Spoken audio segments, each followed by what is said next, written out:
batirana, techidzidzisana, techiyambutsana, fila kuonesana, techisimudzirana. Ya pano ndo patosangana, techibatsirana, pano ndo patokumana, techidzidzisana. Ddc Skool of Thoughts, Ddc Skool of Thoughts. Yautete wachimonyo fila icho kwadi upenyu uyu unoda kupanana miwono. Yeah, kubatsirana, techidzidzisana, techiyambutsana, fila kuonesana, kusimudzirana, nekukurudzirana. Yeah, pano ndo patosangana, techibatsirana, pano ndo patokumana, techibatsirana. Ddc Skool of Thoughts, Ddc Skool of Thoughts. But Ddc Skool of Thoughts. Real life matters now. Mondays and Fridays, 8:30 p.m. UK time. Live here on Facebook. Ddc Skool of Thoughts. What?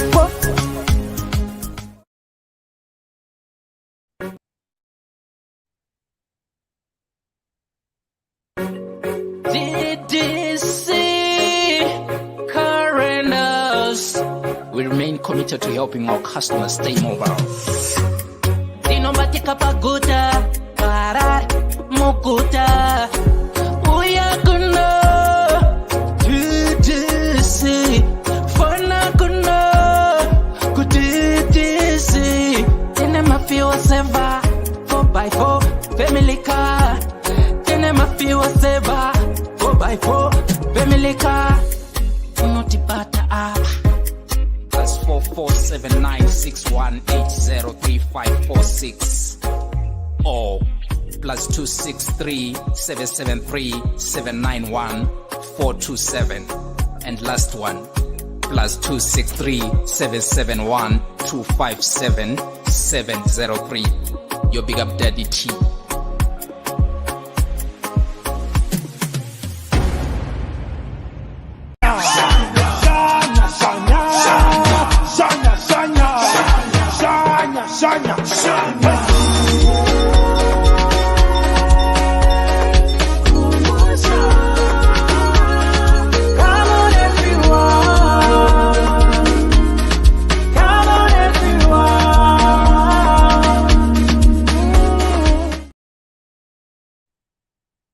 Which Marabilo one time. Ungabe udinga indawo yokuchadela kumbe udinga indawo yemhlangano esikubiza sithi ngama conference space. Ikulu indawo Ddc Resort loba uthanda ukwenza imidlalo enjengokugada escape, ukugada amabhizi kumbe ikanu. Woza uzobona ubuhle bemvelo. Ikhona njalo izipline Ddc Resort. Kumnandi labantwana asibakhohlwa. Ikhona imjingo emihle emangalisayo emkhulu futhi. Ama virtual reality lama TV amakhulu atholakala ngaphandle. Hawu kwakuhle Ddc Resort. Khawuleza wenze ibooking yakho uze labangani bakho lizojabula lithokoze. Sitholakala ku Ddc Road, Harare, Zimbabwe. Ddc Resort, an adventure and a leisure paradise.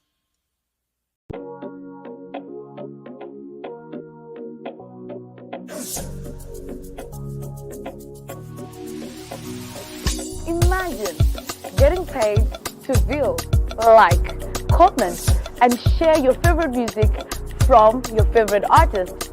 Now, that's an easy job and convenient. All you have to do is to visit us at www.musica.online, which is an amazing platform that allows you to get the amazing music that you need.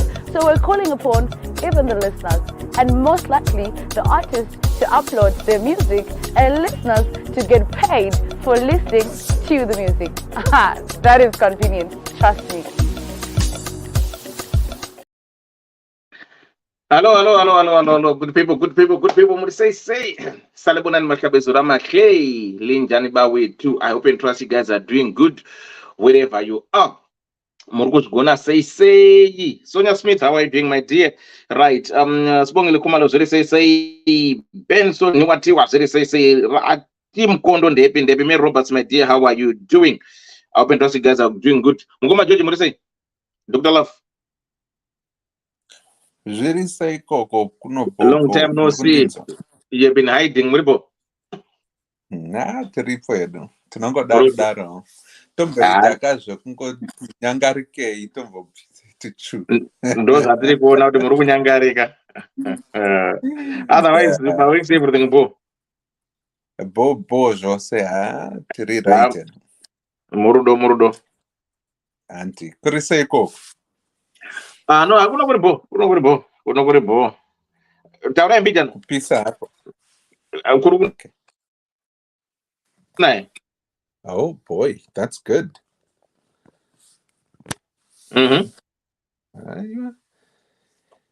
Yeah, but I'm glad to be back. That's one thing. I'm glad to be back. No, that's good. That's good. Right. Regaititi murudo takaenda na Dr. Love. Melody Mtisi. Melo, how are you? Ndaizi mama ziri sei. Melo waroa. Ndonga ni chikwere changu kuti unoda mari yangu. Asa onaka na chikwere changu. Karaini buzuri javangwe zviri sei. Clara Mushonga Menda, why doing so that zviri sei muruzgona sei good people. Right. Regaini morisantu wachipinda. Andichera muri sei. Makadiko vepano. Pano paribo. Muruzgona sei. Aiwa tinodakara. Kuri sei kuchando nasa hamusi kuchemaka. Ndakachigadzirira tugubhu twangu twakatokwatiswa saka zviri kufamba. Muna Dr. Love paside up. Makadiko Dr. Love. Doctor, handi muri sei? Ndokuita inonzi multitasking kuno. Okay. Ndiri right kuri sei koko. Kunobo zvekuti mukoma wakadi kumabasa. Mabasa ndio atiri kutatarika nawo kuno. Tichedza kuti volume up, volume down. I'm in a meeting, so nah. Right. All right. But naso wakomana une zvendaita. Okay. Vakomana nasi ndikuita 3000 ndakaneta ndopedza 911. Mukada usimudzira mosara muchita mega ini ndakaneta. Maja mafa. Zviri sei.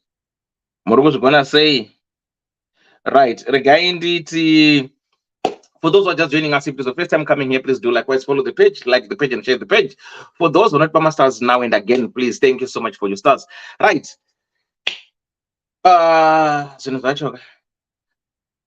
Shanghai. Vari kutipa this. Shanghai events, shanghai.com. Vari kuti iwo musi wa 28 August kune urban groups pa dance table conference center. Vanoziva urban groups ana Maskiri, ana Extra Large, ana Noxi, ana Ngone Kambarami, ana Trevor Dongo. Avo wacho handivazive, but we direct Extra Large vanenge varipo. Saka buy your tickets online. Munongoenda pa Shanghai events, Shanghai Chaicha events. You buy your tickets online. Tosangana ko muswani musi wa 28. Tinenge tabva apa. Musi wa 26 tinenge tiri pa Leicester. Y2K iri kuchivharisa 26. Saka 26 let's meet there ku Leicester. Wingy D, Ja Preza, Mambo Duterere, Selma Mutugudzi, Sand Flow, Confused, Shingai, pana ndasiyera. Andivi pana ndasiyera. Iyo ndisamburi kuona ripepa. Touya toita sei tojabula zvedu. Ma-VIP tickets ndichinawo. Vada ma-VIP tickets. Ma-tickets evana ndinawo. Ma-tickets munoenda online moita sei motenga. Saka uida kuba tickets kadhibate faster. Toita sei. Tonosangana musi wa 26 uku. Tonofara. Chibva musi wa 26 ka. Vari kudance table maraini kwangu. Mwamai mamarara pamba. Musamboke zvinhu kuti anokupai pekurara mamarara. Mwamai ndinoda kutemerai mavheji. Ndo handakupai vainetsa nekuda matemba and everything. To hatakubikirai sadza. Moramadya futi. Skatongoti kabva 26 uko twadanga yatese takadayo twatakemba teta pfungwe chitamba 27 tamba 28 taku Urban Grooves. Nyasha Shamin Mangwende Ziri say Stabile Cummings, how are you doing? Right. For those who are planning to go to Zimbabwe, right, Christmas time is coming, holiday April, August is coming. Please support our DDC. But the only thing that I want to tell you in the equity, pre-book your car now, because the business catch can go boom. Thank you so much for those who are booking with the DDC. It's nice being supported by your own people. Zvinhu zvinongofadza so vamwe vatobhuka December, vamwe vatobhuka muna August. Musaka mota dzedu hadzina kuwanda, tichine zvedu 5 musi vanhu varongotangawo, saka kune kwasara 2 saka ukabhukawo timwene takadaro murudo takadadi takaenda. Saka rikaringoti for those who are booking, for those who are referring people to DDC car rental, thank you so much, and we won't let the people that have fared down. The little man that imwe yacho inoenda kucharity muzati nepacted yatinobatsira vanhu is still there, basa tiri kuita tiri kufamba takadaro. Right, regai timboti pamato timboona kuti weekend yanga yakamira sei. Wanga wari murudo weekend yanga iri sei. Takaona mumwe achitsamwira mari yanga yakandwa pastage, vamwe vanonga vari kurovana, vamwe vari kuzimfest chimboti ngoti nyebawo mbidhana chinzwai vanhu zvavazondiita manje vanhu kundinibhokisa nekundinetsa. So ndakazoona kuti no, vanhu vanokuappreciate. I think this is the problem that we have as Zimbabweans. Yekuti people, they can't tell you how good you are to your face, but when you are gone, they are very good at posting your pictures. There was a nice guy, Mujoja was a nice guy, Andy Clara was a nice guy. At times, give people credit whilst they're still alive. Good, I'm that. I'm Rugona Zamurgu, as you know. I big up. I think this is no further. Ndakariziva almost 20 messages from people. Vamwe South Africa, vamwe Zimbabwe, vamwe kuti watisikuona live as first in them. Kuti muri kuzimbabwe muri watisikuona live. Ndikati I'm not even there. Ndaitodza ndandiri kuLiverpool. Saka ndakabvunza ndikati okay. Saka pesa vanda malive because tengi tofara tengi chitona, but they don't even tell me that they're enjoying the lives. But because I wasn't as infest, I wasn't doing live. More than 20 people inbox me vachibvunza kuti live is infested kupi. Hatisukuonai. We are missing out. I wasn't there. So vamwe variko mukangotipawo tone kuti makazvoonawo sei mari dzichikandwa mwachizopopota kune kwakazoitika zvibhakera, but zvinhu zvacho murudo takaenda pano ndo panoti masimba manje pa. Saka ndo masimba edu. Saka anyway, Flavin Sangara Ziri says, good evening, Elder. The one says, panelists in the comment section, how are we doing? Daizi Mama Ziri says, Shilam Konyo Debin Ziri say, right. Pelagian Jakala Kinsel, how are you doing, my sister? Murugus Gona say, the Gainti, Uyo Kumbuzu Kuna Ni, right. Juliet Chipera Ziri says, Segur Ben for the Murugus Gona say, Maja Mafanda Gona, how are you doing? Ambulon Rufun Debin Melody Tisi. Ziri say, Caroline, I've seen you, Carol Nagona, Melody Nagona, Mogoma Clouds about thanks for watching. Swongly Kumalo, thanks for what you have for Ripo, Palato, Murdo, Taka and Takayenda.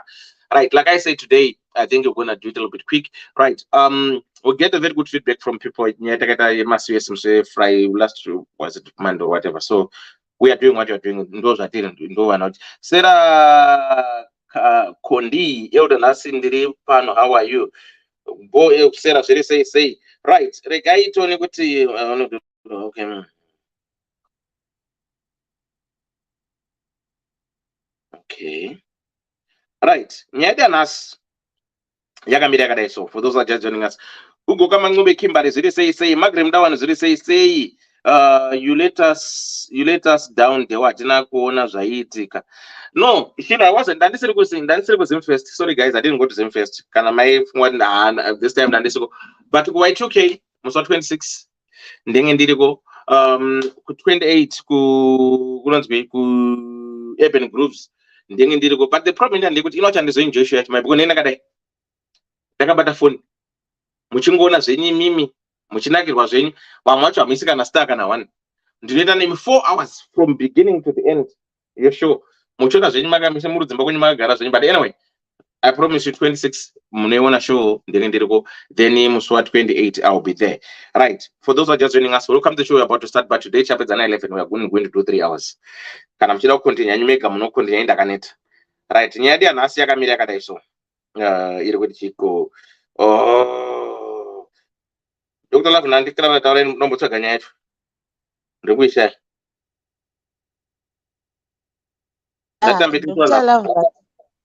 Dr. Love vati vane meeting yavo. Imutaura ikamborisana vanhu ndamutaura vamukwanisa kutaura nawo here muka kuchechi munoparidza ngwani. Ndotaura nevanhu vandisiri kuona. Ngweni ndiri kuvaona here. Mari yako mazviri sei? Ngweni ndiri kuvaona here. Inganongotaura nawo ngwani. Murudo takaenda. Majaira kutaura nevanhu vamusiri kuona. Ungati unotaura. Ndaida kuti muita admin mumbochirana umwe musi pane ndisipo munozvigona. Usinapo wakataridza pamwe munhu anenge achitoti anenge atokomenda kuti nyarara iwe ibvapo iwe uri kuramba uchitotaura uchienderera mberi. Aiwa. In comment section macomments andiverengeka because unotukwa ukatukwa unoita hasha saka andiverengi ndinongoatarisa muchipfura ndichienda ndakataura musaverenge macomments kana uri moderator because unoita BP.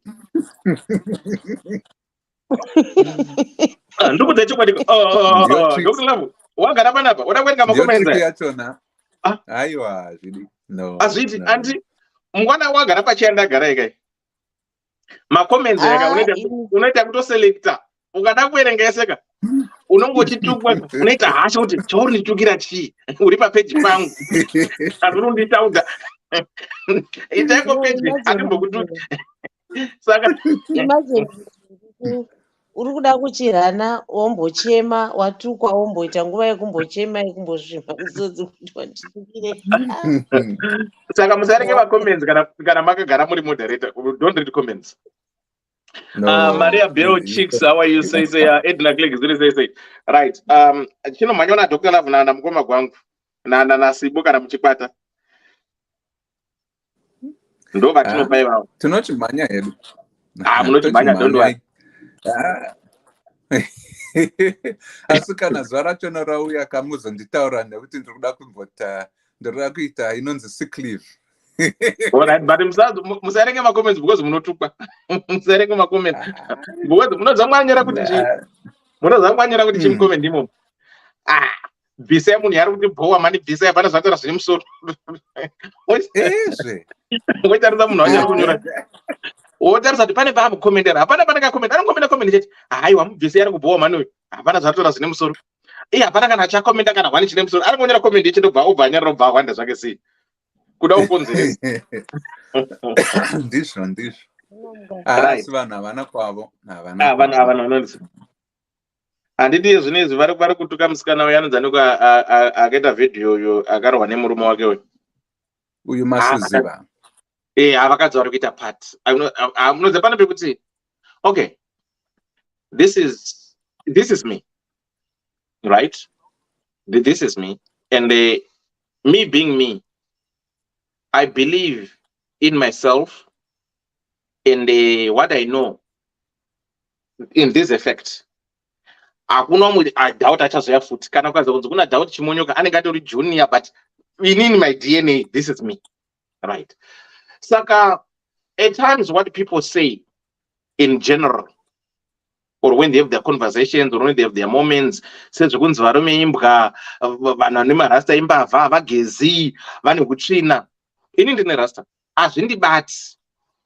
Why zvisingandibati? Because ndoziva kuti handisiriko kwese kwauri kutaura kwandikoko, but zvikandibata manje it means ndiri kuziva kuti ndiri kukwana in that caliber.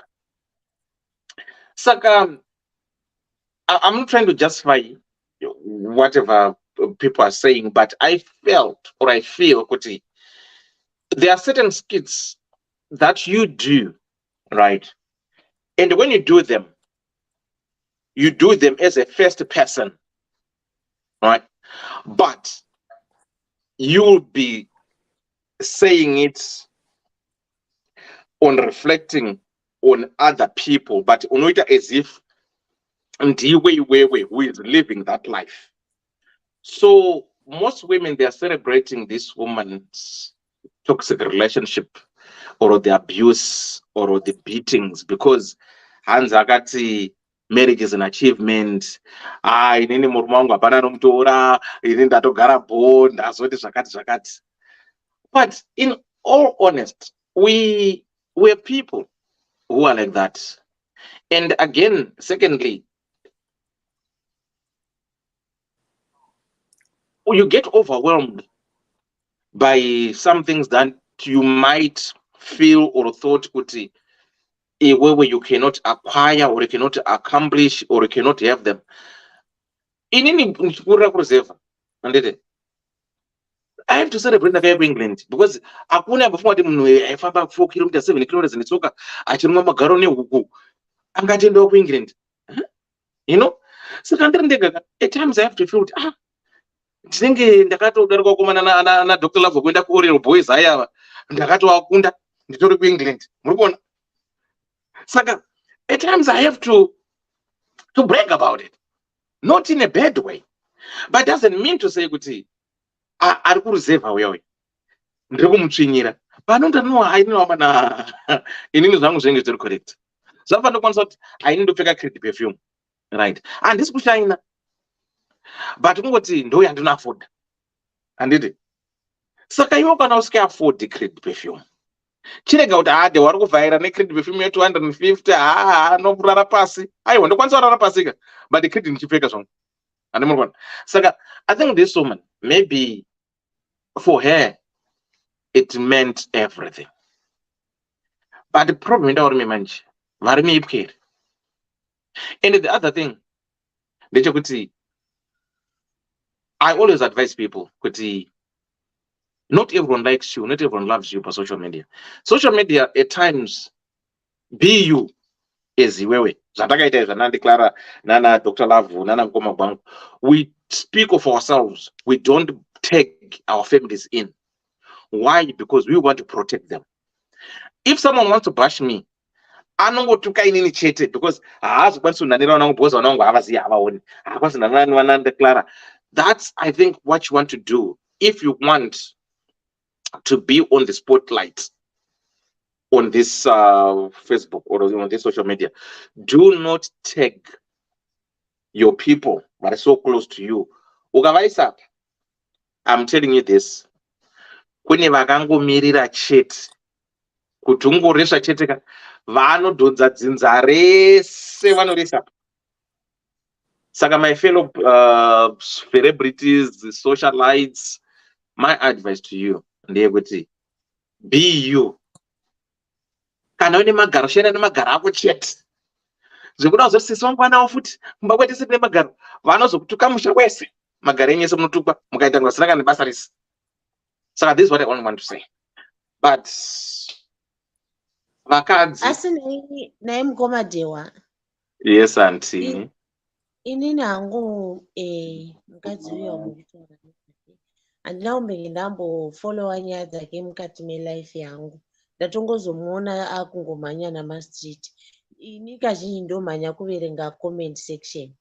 Ndaichingoona pese pari kutaurwa nyaya yekuti wakatora murume womunhu. I think that's why vanhukadzi muchiona vari paforefront kumuataka. Inyaya iyoyo kungoti kahistory kake kanenge kuda kasina kumira zvakanaka kekuti akajomborerawo. Ini handizonyatsoziva hangu kuti nyaya yake yaibva kupini semunhu wandangotanga kuonawo panyaya iyoyi yaitika iyi. Saka vanhu vanopemberera kazhinji. Ndambokubvunzira zvangu mubvunzo wani. Pandakagara pano kudai hwitikwiti yerume hweshwe yerume yakadai so ndinga ndatorwa. Kwamuri muona sekuti ndaino kwamuri kuda kuenda kuti moti murume akaenda ega, but imi sevanhu vamunoziva isusu Zimbabwean community tongoti murume anotorwa. No. Ende umwe anotora zveshuwa.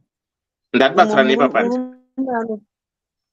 Umwe murume anotora. Zvinoita kuti titi watora ndechekuti unondiziva iwewe kuti uyo ndichihera nemurume wake. handitika uchindiziva pamwe utori close kwandiri ndo panopinda kutorera munhu wanditorera nekuti wanga uchitoziva handiti watora advantage maybe yeweakness yangu kana kuti watora advantage yekuti ndanchiwirirana newe kusvika pakadini ndobva wawana kusenerera kupinda mukati memhuri yangu uchidestroya ndo panopinda kutorera murume zvasiyana nekuti dewa vangoenda vakanozvinyengerawo wavazvinyengera kuroko vombva vadini kana wauya mandiri uchisenerera nokundiziva kwandiri aiwa unenge watora zveshova unenge watorera munhu murume wake ndo patakataura paya kuti kudzinza redu isusu mazimbabweans hakuna blended family. That's why we cannot, because takambozvibvunza kuti can I date my ex-friend? Vanhu mukazviramba. Ndikati can my friend date my ex? Vanhu makazviramba. But zvamwari chaizvo kana ndati ndapedza newe handichera ndapedza nemutarambana chamungatadza kurorwa ina mukoma George naDr Love Chi kana Dr Love mawirirana tingakuita saichi neni takasiyana tine vana tese tarambana fair enough, life goes on, right? Pandoti murume hatorwi anti ndepekudai. If I'm wrong, correct me, but pandoti murume hatorwi ndepekuti, do you know imimi kuti mukadzi wese akarorwa ndi you were married kanga nemuchinyengwa muchiramba imimi? aiwa tinochechiwa muchitorambaka because munoziva kuti ndine murume wangu handitika kudai vakadzi vese vanonyengwa everyday vanarume vachida kuendaka vangadai vachienda handitika murume anda munhu wake chaichai handitika anonyenga but asi mukadzi wake no varume vanonyenga wadzoka umbokona magaramba waso kanyenga kati iyo baba ndakuenda umba kwangu anorespekta mukadzi wake but ukaona murume anoti anyenga osiya mukadzi wake nemhuri kunostart another life nomumwe mukadzi. Don't blame that woman, blame mai ushu Jeromia wenyu ushu asiya achienda. Hakuna whole board like me ndine ndebvudza chena ndo ndiri kutorwa aiwa no ndakanda ndoda kuenda. Musamborera zvenyoroma vanenge vagara vachitoziva zvavarora kutoita. The same way kuti mukadzi anonyengwa achiramba mukadzi anonyengwa every day. I said no, I don't want, I'm married. Why isusu varume timoti ukangotsvetswa chete wakutosiya mhuri yako wakuenda? Why? Takamboitaura nyaya inonzi 80-20% in a relationship. Mumarriage yese iri mudzimba umu no one is 100% perfect. Ndatiwira nepapo. Saka kana wakaroorwa kana une girlfriend kana une boyfriend wakaroora kana usina uri murelationship pane inonzi 80-20% rule. Unopa umwe wako 80 yachikupa 80, 20% pamunombotukana paya muchita sei.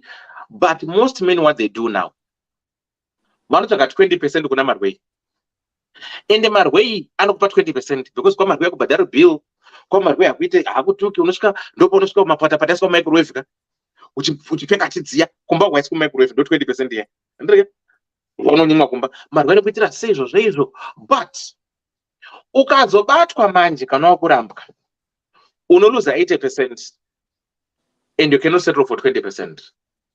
Saka una murume murwa anosiya 80% yakaita nemukadzi wake achida kusettle for 20 otaka stress kune 20% yacho. Saka I understand what you're saying kuti kuvakadzi maybe inini I'm saying this as a man, maybe I might be biased because ndomunhu murume, but imimi kumataurira maita I do respect what you're saying as a woman kuti kana uchiziya munhu wangu then maybe uziya ma weaknesses angu then munhu wangu wakuapproach then you accept munhu wangu wobva wazogara nemunhu wangu. In my defense ndinoti wanditorera if kana rapabata zvakanaka, but saka chamunozopembera vakadzi imimi muri kupembera here kuti imimi pamakatorwa makatadza kupembera saka muri kupembera kuti uya aro munomucelebrata chii manje apa if I may ask? Maswera sepano.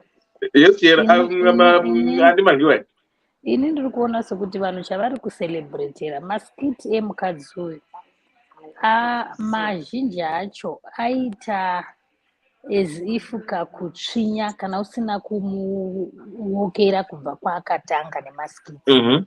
Nekuti maskits ake anotaura about marriage, anotaura about masmall house ari kutora varume achitaura kuti chero ukamutora anodzoka.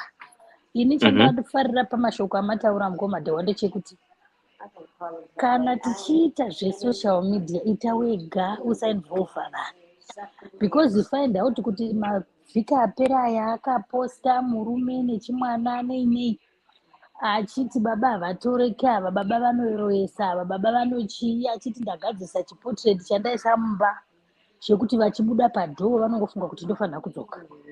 Kana tichiona movie chinopenya chichidini. Saka most of the skits aiita akonzongesa vanhu, ndingati amutsa hasha dzevanhu kana kuti kufara kwevanhu, because kazhinji mukatarisa maskits ake ndeekungotaura kuti imi vanoti vari single musafunga kuti marriage hamudzidi, munodzida. Marriage inongodiwa mazuva ano anga achiita zvekuti madzibaba uyai mutore mvura mugadzirise marriage dzenyu. Saka of which yake manje kana yadai zvabuda kuti bva pachena. Vanhu vaakuti aiwa zvikoma skits awaiita uchiita sekuti uri madzimai unoprofita vanhu kuti vawanikwe vaitipinde mumabeneji. Ndo zvapa kungoti vanhu vaseke, of which hazvisetsi because mumarriage munosanganikwa nezvakawanda. But chinhu chandashora nechinhu chandatomboudza mwana wangu paanga achiita debate, ndikati never ever do skits nevana vako. One zvinhu izvi hazvibvisiki pasocial media, vana vanozozviona vozosangana nazvo izvi. One already vakutovenga baba vavo kuti zvinhu izvi zvaitika apa already watoposta. Imagine the minute yekuti waposta une munhu zvakangofanira zvakamboitika paya vanhu vachipostana, vanhu vachichata, vanhu vachidini, vozorambana zvichirwadza zvichidini, hazvichatobvisiki mapicture acho. Saka exactly zvamataura it's good. Ngatizvipostei isu tega takazvimiririra isi neupenyu hwedu tisingainvolvi vana kana chii, because zvichakanganisa vana vedu, zvichakanganisa generation yese. Even vana ndachitovatsiura ndichiti handi munoona zvamunoisa pamatiktok hazvibvisiki, muchaita sei kana murume wako akasangana nacho ichocho chawanga waisa patiktok, anoti chii nekarekta yako, zvimwe zvacho hazvibvisiki.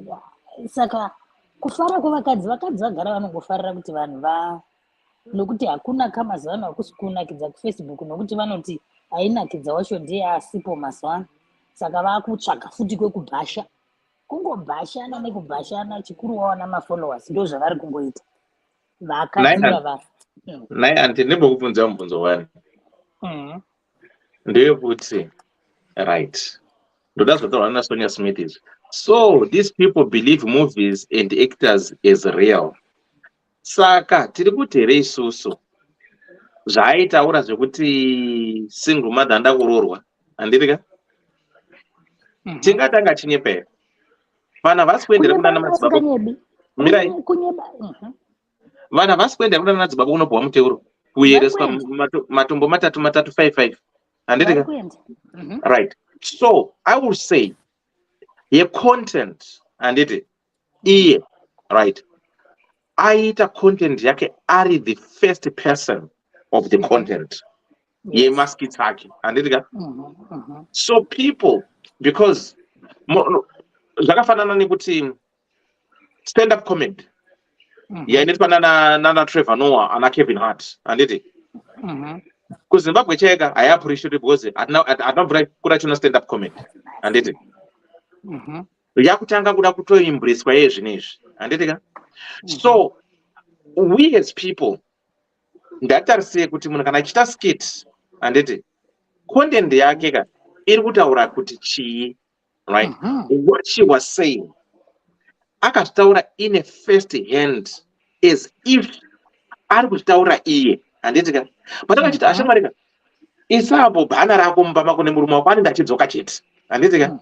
But aita as if this is me perceiving, interpreting her, seeing her ari uko zvandiri kuona ini nemaonero angu sezvatoona pafilm vanhu vanonyengana veve moti vese ava vakadzi vanhu vari ana Demi Moore vangadai vakarorwa chirira nawo mwari vepafilm mufilm dzavanenge dziva chinyengwa vanhu vasikanyengwa, but that's acting. Saka at times ndatirege kuti iwewe kana wakaenda through something then wakuda kuti vent out wopedzera pane umwe munhu. This is me, I'm not trying to defend it, but because munhu wese ane maonero ake nemafungiro ake, this is the good thing. Muri kuona panapa isu zvatoita panapa paDDC handiti tinotaura ma-real life makers are different from other groups handiti panapa we don't bash people, panapa tikumuri hembe, panapa no respected as adults. That's what I'm trying to 5 handiti kudai taiti dokumura hembe ndikatanga kumura hembe yezu nepanapa inoshuta kuti tuchu muchomuzoti unarubva kupi handiti but no takati no isusu we would rather be 5 patiri 5 kudaro tine chirevo nechiono chatiri kuita saka pamwe pacho ndati botry kuundestanda munhu. The only problem yandongoti akangoita zvake, the only problem ndekuti inini if I want to be me zvandirizvi I don't need to bring vana vangu and my partners in. Yes.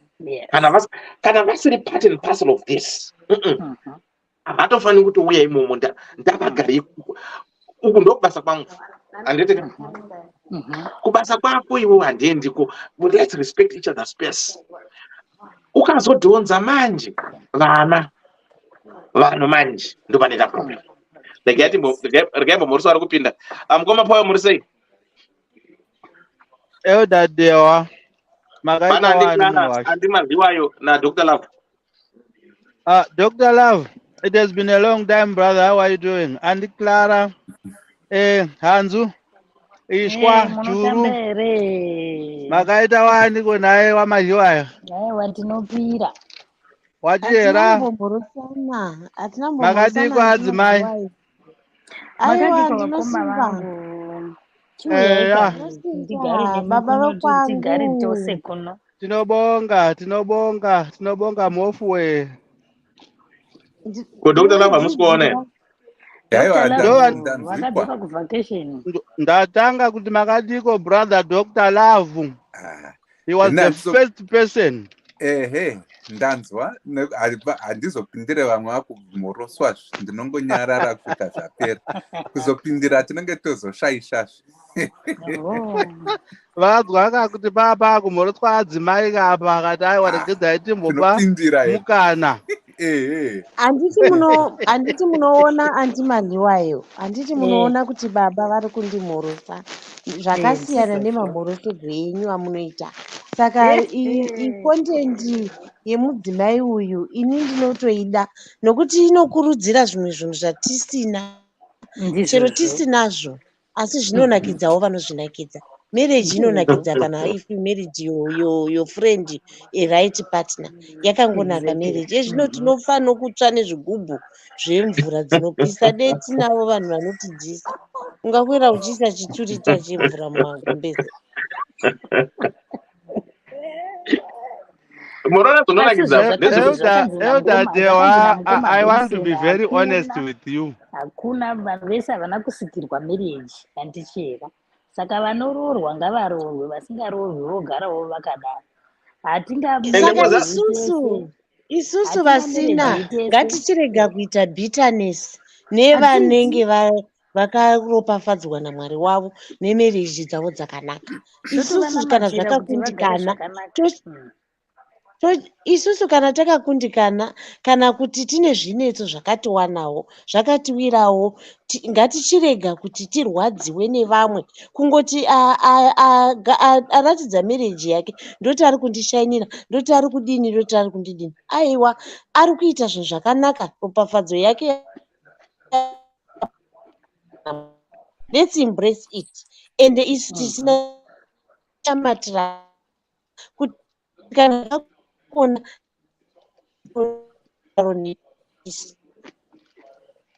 munoziva the funny part, vari mukati vari kuda kubuda, vari kunzwa rida kubuda. Aiwa mirai munzweka chiripo chokudai so tose tinoresha pakuti tinotukana tinosekana kana zvinhu zvichioma, asi kana zvisina kuoma ndipo patinenge tine utsinye hwekuchiva kwedu hatipo. It's a matter of a human experience, and there are times yokutika because of our hardships and because of the things that we have gone through sevan There are things that we relate to. Pane paya pekuti pavanotaura there's half, vane 104, 120,000 ka followers. Vakadzi varume zvakangodaro. Handika. What actually becomes important is with 120-something thousand followers, there were some things that she was saying that were resonating. And because she cannot havanga kukute vanhu vakadaro for nothing. So there was something that she was saying. Whether be it in the sense that people are waiting for her downfall, or people are waiting for what she has been saying. Some of the content even pakutorera kana kutorerwa murume paya, there are good explanations to that, and there is also good things that came out of ma skits achona yaya. We can call them skits, but reality yake. I also want to get to the point yokuti upenyu ukao, it's unpredictable, and people are going to change as they mature.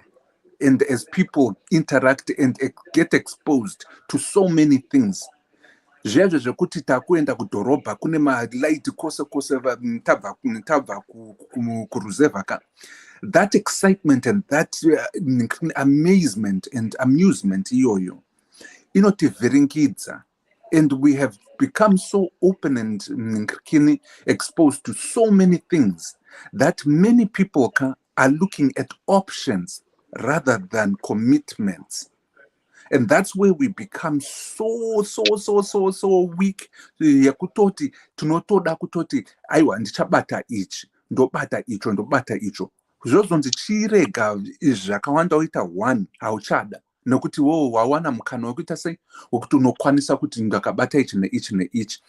That is where we are as a society, where we have so many options, very little critical analysis, and also very little integrity and honesty matiri kuti tinongojenga tichiwandirana.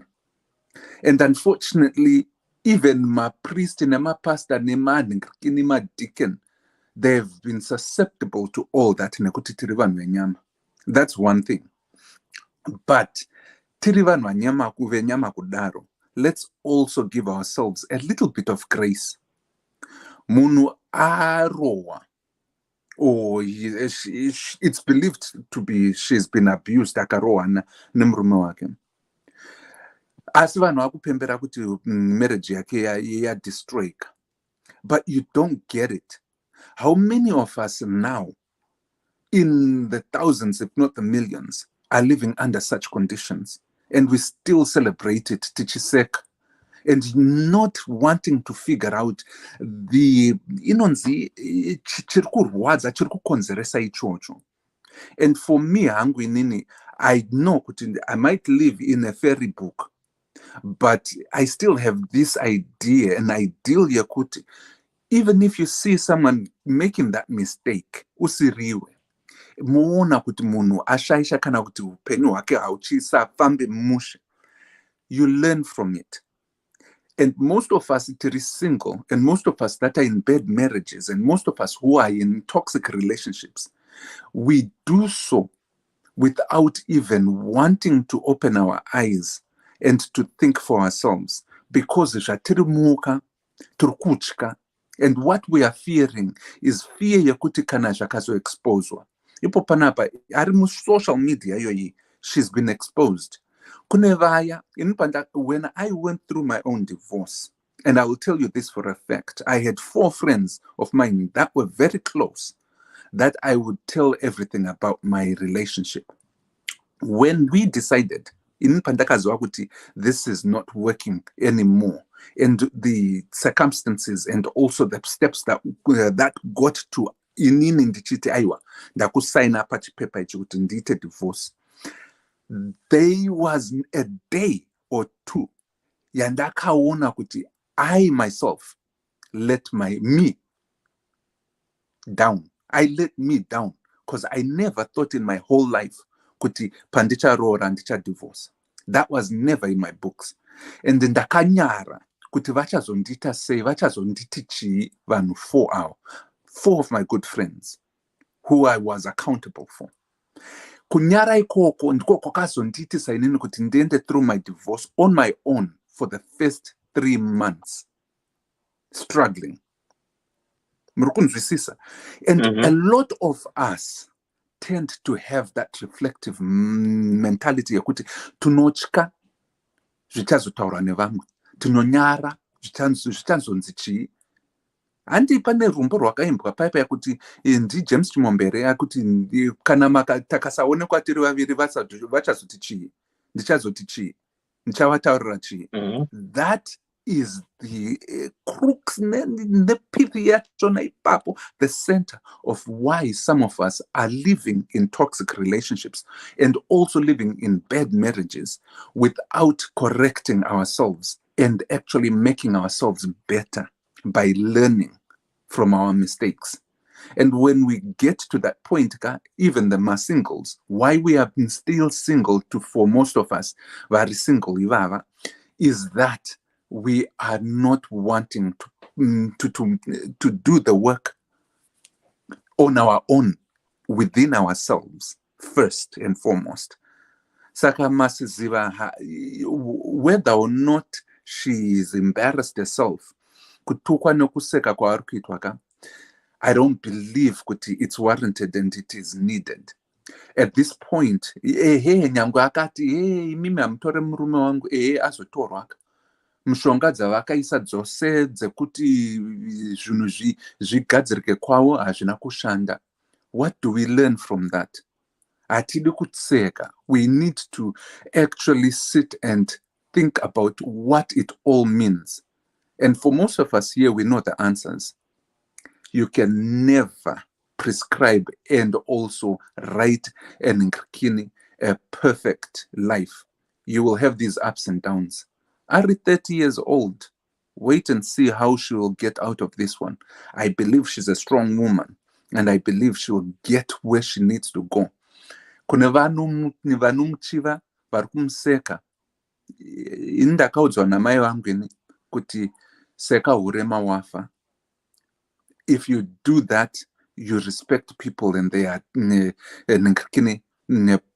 days and the moments of embarrassment, of letdown, and you carry with them kurubatsiro rokuti aiwa ramangwana richanaka. I don't know if this is idealistic or if it's a storybook but I would want to encourage nyangwe vakadzi vava vari kuti akambotichinyira and we don't care.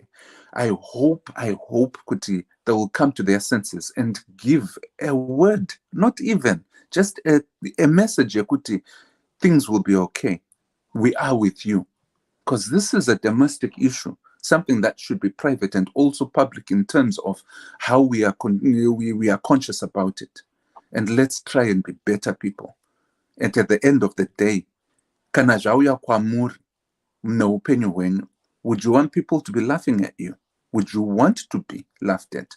Kana kuti kusiiwa muchinetsekana kudaro? I don't believe that. So inini zvangu ndinongoti hatiseke. I would rather give a helping hand, rather kurova neshangu andikwanise hangu. Andikwanise. But thank you. Hold on, Manzwere, Anna, Dr. Love. Just text and tell her things will be okay. I've got your back. Only that. It means another to be honest, Dr. Love said it will show. Show that good night. Right, Dr. Love. I regard the Dr. Love was a show. Right, assistant being Gagana Ngunjan, Sibon Deep, Runde. Say there was this Bobo, Ingagana and Sister P. Dr. Love Mapedana sports. Runde. Yeah, Dr. Love is women's president. Ru, how are you? Dere Bopuri say. Bo. Ndimona primero. Huh? Ru. Hello? Taura ndinzoda kupika voice. Yes. Hello. Hi. Hi, how are you? Ndimwana Ephraim here Taura. No. As. Okay. What's your take, Ru, panyaya ya masizo? If you want to jump into it. Or we want to contribute here nas. Ini ndingangoti zvoniso anonzi Dorcas Moyo akaimba chitanzi mhanza isepe. Ndimziva. Zvawana uyu nhasika mangwana unogona kunga uriwo uri kuwirwa nedambudziko iroro. Saka ndezvekutosimbisana noti kusekana. Ndozvandingakwanisa kungotaurawo zvangu. Okay. Because you never know kuti mangwana iwe uchange uri papi. Yeah. Good. Thank you so much. Right. Sibo, what do you want to say on this case? Yamasiziwe? Quickly. Ndingatokunyepera masiziwa ndinamboinzwa yangu ndepi. Yeah, all right, saka good. Right. Aiwa, kana usikaiziva tisikudzoka. Mati mukoma Paul. Mamusina kutaura zviyere? Eudadewa, musikana naye haana kana problem. She was creating content which is within the society structures today, but the fact yokuti aizvitaura ndofunza ndo zvinenge zviri kuita sokuti vanhu vanoona sokuti she was wrong. Nokuti unenge ane nyaya dzakewo dzimwe dzinozoitika. But pafair ndepekuti hapana munhu asingadi chakanaka. Macircumstances ndiwo anozongorambawo hawo, but munhu wese unenge ane very good wish yekuti dai ndanga ndaitawo chinhu chakanaka. But dambudziko ratinaro ndiro rokuti vanhu tinozodhuva kuti pachinhambo chokuti tisimudzirane tinosekana. Nhau yokusekana iyoyi ndiyo nhau yamuri kuona yadonhedza nyika yedu. Nenyaya yekuti nomwe munhu unenge achindozvifunga idambudziko iroro riri kutorarama matiri. Asi inini zvangu I really support her because I don't see anything wrong that she did. And honestly speaking, haana kana anything chakashata chatingati isisu ndo chaakaita. To be very honest, hakuna murume unotorwa, murume unoenda ega unotoita machoices, and that's a problem. Yeah. So ndo matauriro andingaita Eudadewa. Ngatichipinda munyaya yanhasi kana iripo. Iripo. Right, Sister P ngakanani? Sister P vangu vanenge vasikubatika. Right. Yes, Gertrude Mazhazha, zviri sei Rublin Gats, how are you doing? Vovo Charlie, zviri sei Konimrinda, how are you? Florence Mika, what's up? Marin Musaru, how are you doing? Debbie James, what's up, my dear? Juliet Ngantu. Juliet Ngantu, how are you doing? Marin Musaru and Ambokona, right? Whom did I miss here? Sonia Smith, Rosalind Zemsha, zviri sei right. Messi, hello? Messi Maswani says, zviri sei tendai nenzi mushonganyika, zviri sei ndana tell you how are you doing? Give ichitengo, zviri sei Ruth Sangweme, Sleeve Mamoyo, zviri sei Florence Gapara, how are you doing? True DG, zviri sei Okunya Kujara, zviri sei Amai Kaya, zviri sei Trisha Emily, zviri sei Edna Clegg, how are you doing? Ma Bell Chicks, how are you doing? Right. Clarity, my brain, Murugus gonna say Sheila Mkonyo, zviri sei I don't think I missed anyone up. Right. For those who are just joining us, welcome to the show. Welcome to the program. We discuss real life matters, matters of the heart, where we discuss real life matters. Right. Varum UK, go ahead Biltong, unongo www.florencemeets.co.uk. Motenga ma Biltong. Enyu, varautra mabana fanga, mabana, ma flyer nesa yo, ma pamphlets, ma business cards. Munobata mukoma simpa graphics ndo basarao. Kanoda kuvaka kana kuvakirwa unongoti DDC contractors muri kupa vanhu kuvakira chavo chete is labor. Iwe unokudza kuti pada material yakaita sei unosvitongera material yako havabati mari yako vokudza kuti pada marata 10 unongopa marata 10 zvidhina zva 5 simende dzawo 2 woita sei, wokuwakira moita sei, mobhadharana. Yepi magofa zviri sei, mamwe jina ed, mamwe jina mira ndikupe link. Right, then tobva ipapo kana uri kuenda kuZimbabwe kana uri kupi, guys, DDC Carental iripo, ndatibatsirane tisapotana tichienda takadaro murudo tichienda takadaro, then ndizvozvo. Right, pananga da kutaura Sister P, ndakupa someone akuda link. Sister P. Hello Dewa. Ingakanani kunjani?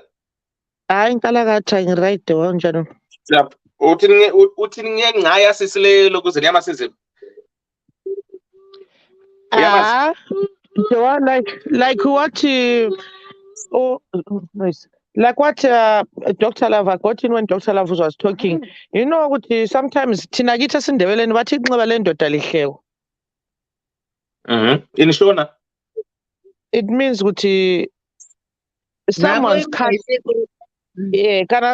yeah. So sometimes this thing happens to everyone, and you know what, you be in love, Dewa, and you try and protect, defend Munu, but there's no need to laugh at it and say, so what, you know. So especially women, we are the ones who are worse towards each other instead of being supportive. But we start having a go at somebody, you know, you already be stressed.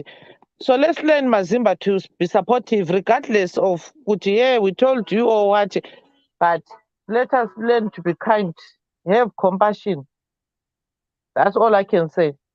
Okay, Gifa Maraza Mandimutsa, say. Right, whom did I miss there? I don't think I missed anyone, did I? Abana, right. Saka, regarding bit. Sibonya to house busy, because in going to social media, Saka, take a Mugutsananguri. Tango made up social media track. What have I done? Right. The guy today, so. Let's go that 3 hours yet. Right. For those who are just joining us, welcome to the show. Gina, link in our topic tonight, Irikuti, I know my status.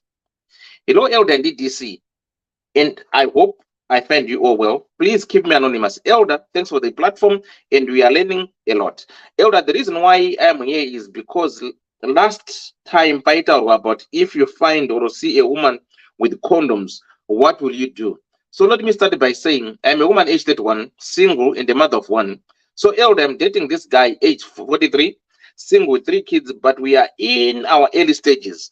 So the challenge that brought me to this platform is that Muchinda Arabujamuka to have HIV test. Muchinda Ntanga Kuru Kanyaya, he will say, I'm busy, we can't go for test.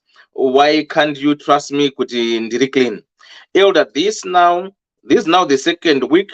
Achiramba apa, he was trying to force me kudanyoro ndikatsika madziro. So what I did, ndakamuti uri kudanyoro, fine. I bought testing kits aya.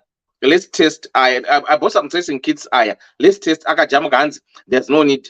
I know my status, so no need to test. Kana uchida ita iwewe. Elder, zvinoita here kuti munhu ati hanzi it's his private details. He can't just be sharing the information and still claiming he's clean. Personal proof. Elder, all I want is to be safe in case condom burst or so. Elder, please need some advice and help since I don't know what to do to convince him. Elder, he seems to be a nice guy. And to be honest, he takes good care of me and my kid. So I don't know if he's hiding something or I should just leave the topic aside. Don't wait a blood test him as so. Please, Elder, but my health is more important than anything else. I'll be in the comment section. Right. Blood test is there. Blood test is this. Other blood test is so. Right. Mamoyo, how are you? I'm good. Really say. Good. Do you want to add something before we jump into tonight's topic? Yes, I just want to add something. Just a quick one. No worries. Go ahead. I'll speak on behalf of ladies, women in general. She munaitshayawo kuita content yake business wise achitengesa zvinhu zvake. You know, there was nothing wrong with that. And also out of love, she chose to ignore my red flags aiudzwa nevanhu. right? Saka rudo runomera parunoda, and hatingamusungirire because of that, because there's an innocent child involved here.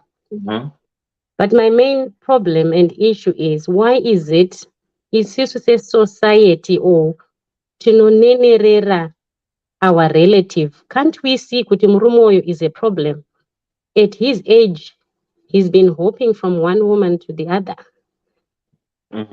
And no one is talking about it as if it's normal. That's where my problem is. You know what I mean? No, because I don't know what you mean. Elaborate. Okay, basically, he's got many kids with so many women. So many, right? Okay. So which means it's a problem. Haatooni zviri wrong kuti anongofamba achimitisa anyhow achimove to the next like that. Do you know kuti munhu ane kahuni ikako anokwanisa kucreatera zvinhu zvekuti you'll be frustrated kuti awane mabudiro? Do you agree with me? 100%. Ini ndinotoona baba ava vari a very abusive man, very manipulative, and it seems like kana achitoda something actor like a king. He knows his game very well, which is very, very wrong. And such men vari kutowanda musociety medu. You know, we are raising boys. Trust me. Ndinotoda kuti mwana wangu asatombofa akaita zvinhu zvakatodaro, and handingatodi kuti atambudzewo vana vevamwe vanhu like that. So I think isusuwo as a society, chero iri hama yako, you know, ngatidzidzei kudzorawo hama dzedu muzvinhu zvakadai so, because it's so wrong. Vana havana chavanotadza, and anoti akada munhu, vakadzi vachona nekupusa vanochinjiswa seneme yemwana waangainaye before zvonzi isa yangu. You see what I mean? Can I ask you a question? Right. Unoona chinetka ndechekuti wamboti moyo mutu rudo runomera parunoda, handiti? Aiwa, on that one hangu I totally get it dewa kuti ipapo hustupidity hawo hwemukadzi kuti adaro, but baba havane problem. Dambudziko rinotoda rubetsero. This is where I'm coming, handiti? Kuti iwe wati rudo runomera parunoda, handitika? So, imagine I come to you iwewe, handiti? Ndoanda kuti wona mamoyo. Nevana wako vatu vana chimonyo. Handitika? And I'll do everything. I'll sweep your feet. I'll do. This is what narcissists do. A narcissist behavior and the manipulator and the abuser, what they do. Okay, let me start with abusers. What abusers do is, anotangatarisa your cycle of friends, those who are strong, or penetrate through you to eliminate them. And you distance up from all these people. They know Sarah are vulnerable. And then otanga uchikabvisa manje. Akakwabvisa uchakwanisa kuenda manje kunana masisivo, kunana masibando, because wakanga vavhara madoors already. Anditi? Don't get an abuse. A narcissist now. Anouya. Anditika? Okuchinza maseneme vana vako vese. Anditika? Yeah. Achikubereka kumusana, achita sei. Zvaunotiwa usomboitirwa, anditika?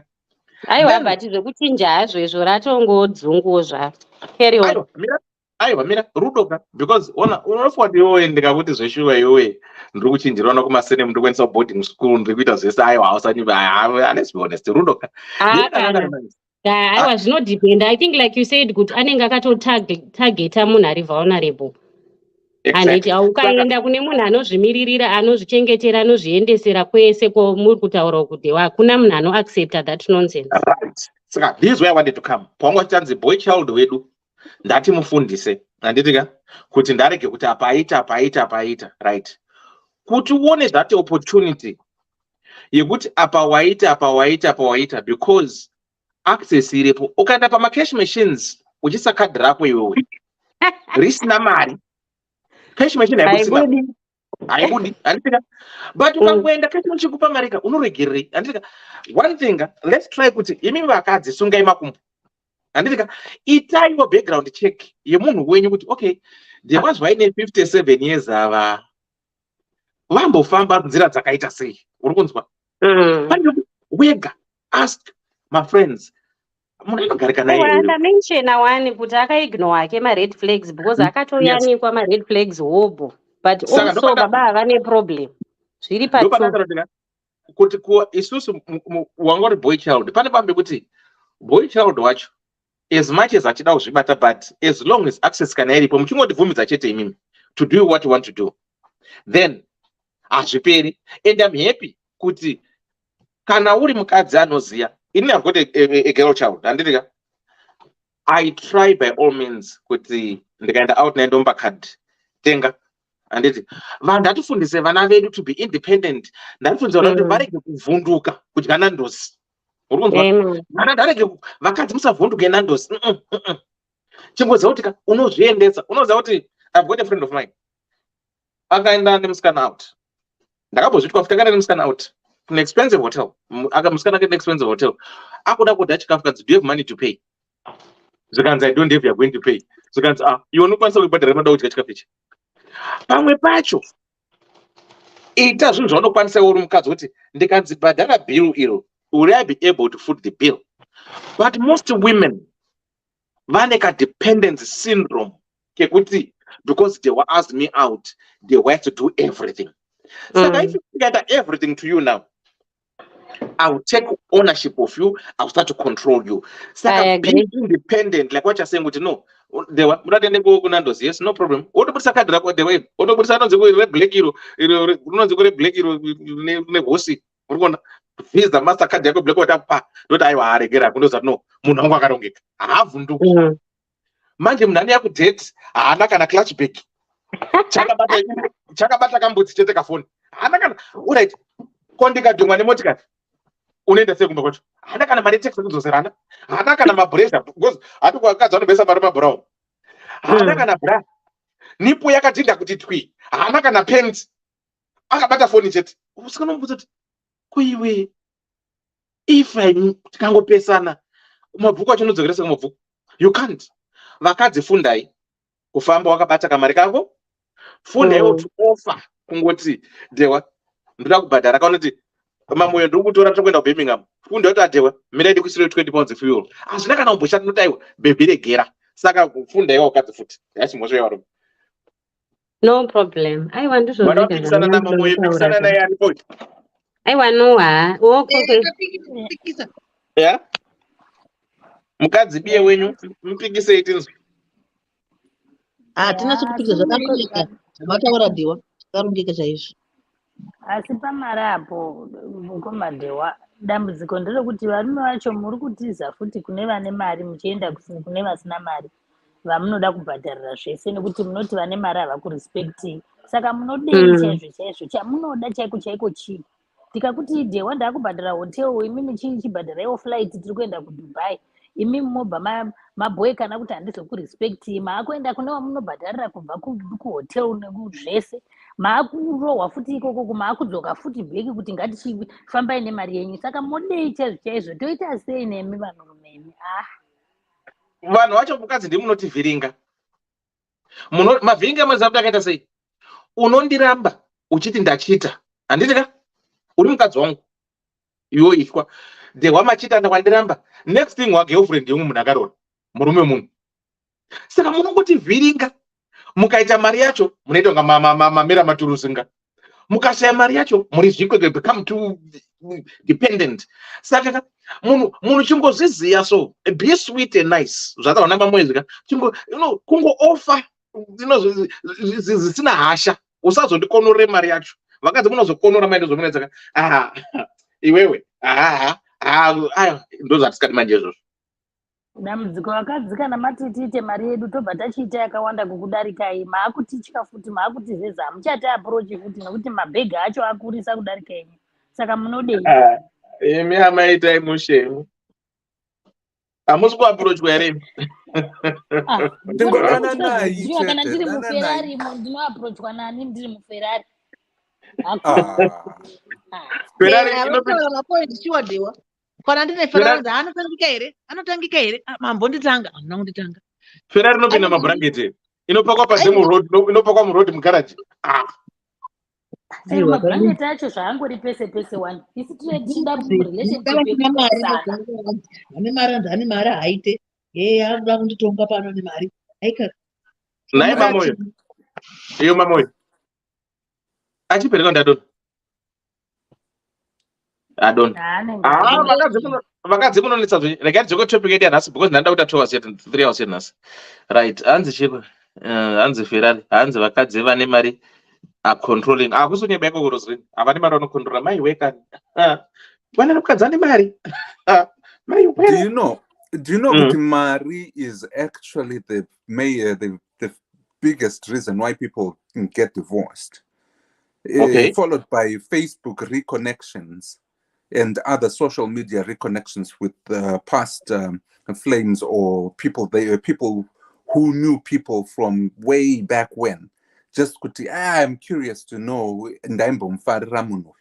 Those are the things that are killing us. So if we know, we have the knowledge, Auntie, and knowledge is power when it's translated into information and basic steps in which you can actually use, Kutumita say, to either safeguard yourself or at least equip yourself with something that is informed.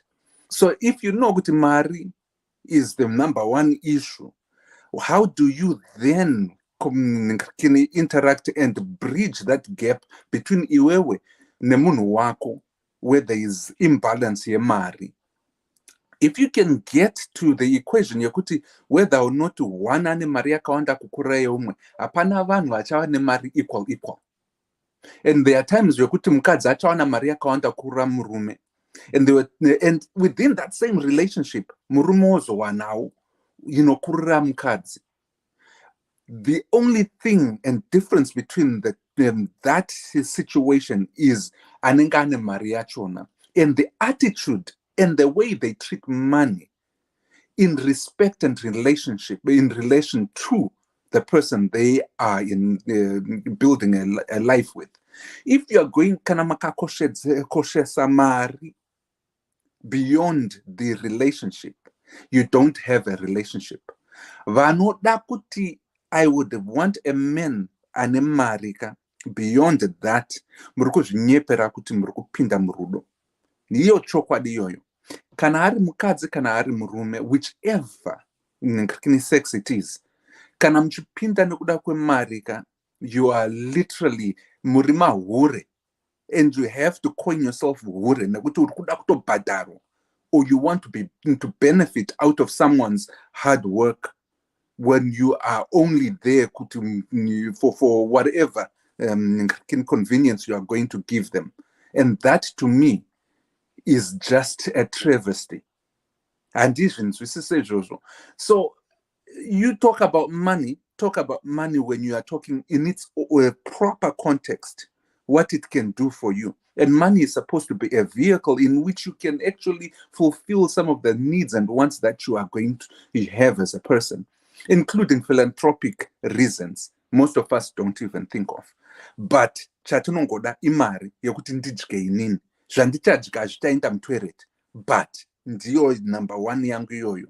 But unfortunately at the end of the day munhu, and we know we are all not the same in terms of how we think and perspective and also our lived experience.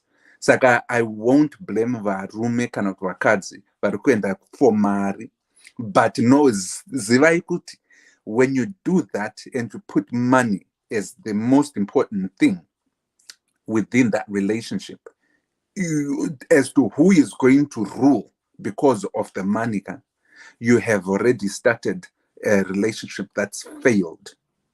Apana kwa irikuenda relationship yoyo. And most stories and even my people that have been interviewed who have 75 years of marriage, who are actually poorer than the poorest person, their most important point of life neku concentrator was how they can actually live with their partner in unison, not apart from, regardless of money. Even though money was an issue, they found a way together to overcome it rather than kukwidzana. And it has to be a mutual. It has to be a mutual endeavor. Otherwise, there is no way we are going as a society. Kana takaramba tichipreacha kuti mari ndiyo inotonga, mukadzi ane mari ndiye achatonga, tatonetsana ipapo. Murume akawana mari yakawanda ndiye anotonga, ipapo tatonetsana. And that's where our weakness as human beings, especially Africans, tend to fall. Doctor, right, let me just do a quick recap on this one. Then let's get into our story for tonight. For those who are just joining us, welcome the show, welcome the program. I'm doing a last recap, then we get into our show, then our story, then we go for it. Right, I know my status. Hello, Elder and DDC, and I hope I find you all well. Please keep me anonymous. Elder, thanks for this platform, and we are learning a lot. Elder, the reason why I'm here is because last time Pakata about if you find or see a woman with condoms, what would you do? So let me start by saying I'm a woman aged 31, single, and a mother of one. So I'm dating this guy aged 43, single with 3 kids, but we are in our early stages. So Elder, the challenge that brought me to this platform is that Muchinda Arbujamuga to have HIV test. Muchinda Tanga Kuruka Nyaya, he will say, I'm busy, we can't go for test. Why can't you just trust me with the clean? Elder, this is now the 2nd week. Achiramba I was trying to force me kudanyoro ndikatsika madziro. So what I did, ndakamuti urukudanyoro fine. I brought testing kits. Let's test. Akajamuka hanzi, there's no need. I know my status, so need to test kana uchida ita iwewe. Elder, zvinoita here kuti munhu ati hanzi it's his private details, he can't just share. He can't just be sharing the information and still claiming that he is clean, but not proof. Elder, all I want is to be safe in case condom burst or so. Elder, please, I need some advice and help since I don't know what to do to convince him. He seems to be a nice guy, akarongeka, and to be honest, he takes good care of me and my kid. So I don't know if he is hiding something or I should just leave the topic aside. Tongoita blood test yemaziso. Please, Elder, ndapererwa ndomuda, but my health is more important than anything else. I'll be in the comment section. So that's our story for tonight. With this young lady, 31-year-old, a mother of one, who is dating this 43-year-old guy. So the problem which this young lady she's facing is that this guy has to use some condoms. Are good to know. Iwewe, bo. You can judge the book by its cover. Nitari soni monya inenge nini hapana kana pressure. Chimo chikata iwe kaona wangu. Ndango testa. Andi nguma test ku start send up anojamuka. Saka chimo chakatenga self testing kit. Akata ona ndakaenda ma self testing ngaza aiwa akana. You got to test you need takudza iwe, take my word. Ini ndorbo. Saka chimo chiri kuti ndoita sei? What can I do? Munara kujamuka. How can I convince this person? No, let's go and get tested. But chimoko chiri kuzoti manje zvamutoona najina zvazvya kuti mukadzi ndangu anongozvishandira chizvirongekera ega. Chimoko chazotaura kuti hanzi saka because anonochengetera mwana wangu, he seems to be a nice guy. Saka ndoita blood test yemaziso here. Blood test yemaziso ndekuti akubvuma nyoro based of the appearance, the outside the appearance. Utatsa munhu matidewa zvawakadai so nekudai dai nokusimba unoenda kujima mati vanorwara saka chimusikana akuda kudyira. But that's a blood test yemaziso here. So that's what I take for tonight. The reason why she brought it here, that's the last time. Varimoka jamuka tokana mukadzane makondom. Aiwa zvibudi. But we are not taking a self-testing kit. Like I'm just that way that it test. I'm just no mind into privacy. I don't need to share with you, but you would trust me, baby. Baby, trust me. When reaching clean. Yataita kudhara yeya boys rangu munozieka kuti unongokuti andruguma chete baby handipindi kana aiwana baby kana aiwa ndongoguma chete kana aiwa trust me handipindi ndoita nemushasha manje kuti hanzi no baby chimwe trust wakanditarisa kuti no handisi kurwara. So that's our topic for tonight for those who are just joining us. So let's crack on it. Tinzwe kuti vanotaura vachati chii atanenge ari mucomment section, so I'm gonna look kuti arimo here kana kuti hamo. Right, andiclara go first, then ndopanguva jeju kuitira magetsi enyu. Right, chera munoti chii nayo, then Dr. Love tichienda takadaro. Chera muripera, chera unongorara. Dr. Love Ndipo ilikwandi ndasarendeka. Pane vanera. Tiripo zvedu isu. Tiripo. Hello. Kana kutsvanya. Taurai Dr. Love. Ndambopa ndiklara manje vanenge varara. Aiwa, muri kundinzwa here? Yes, tiri kunzwai. Tiripozve. Taurai tinzwe doctor.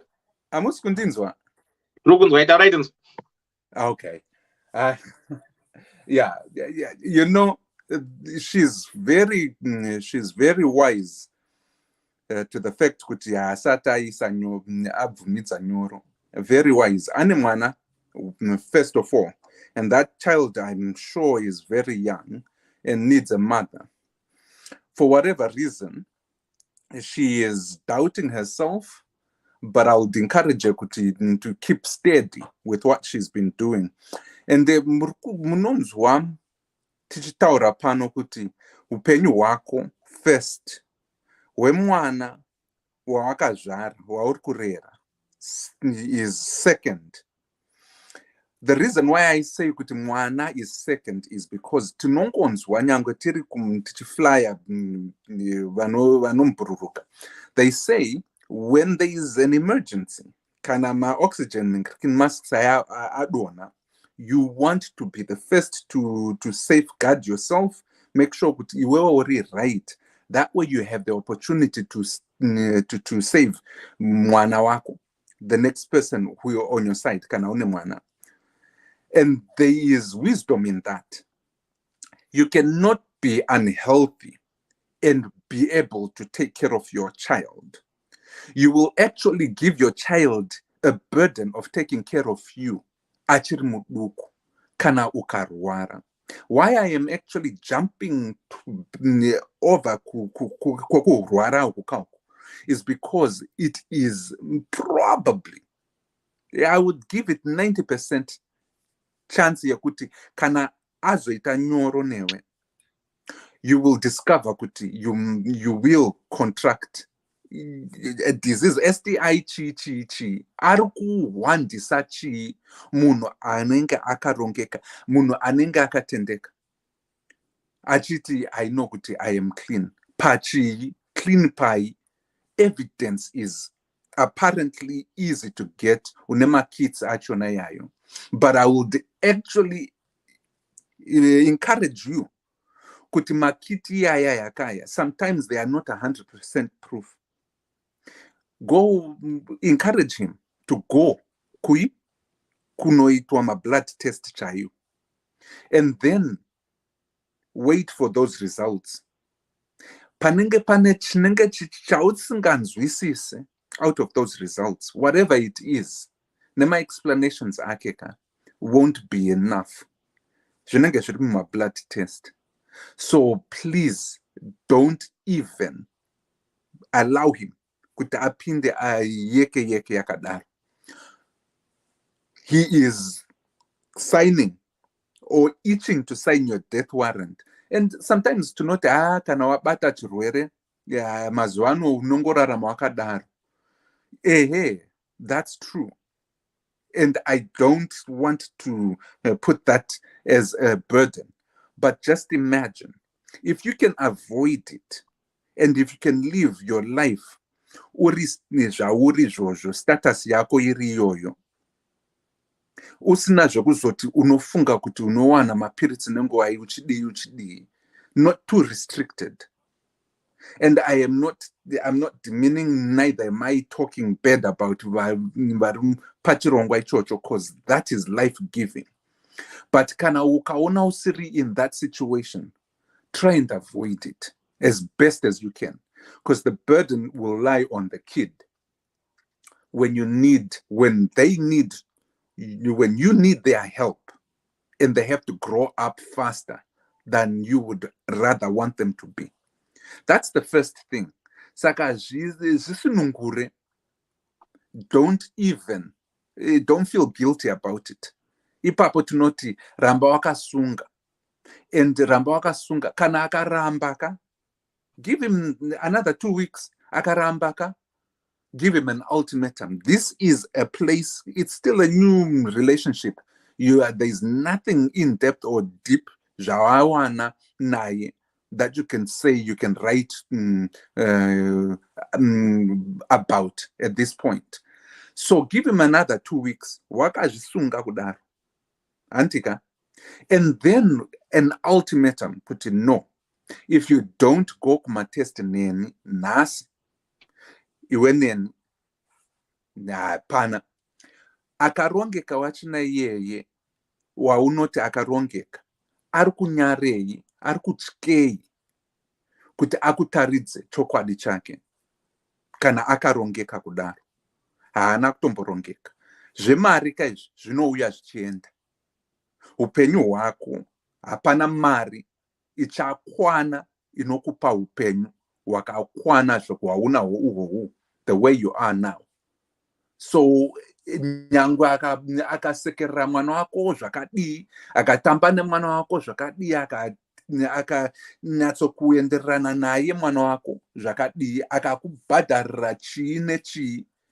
Think about it. Mari iyoyo zvaachakubhadharira izvozvo zvichauya zvichaenda, zvichaexpire, zvicharasika, zvichapera.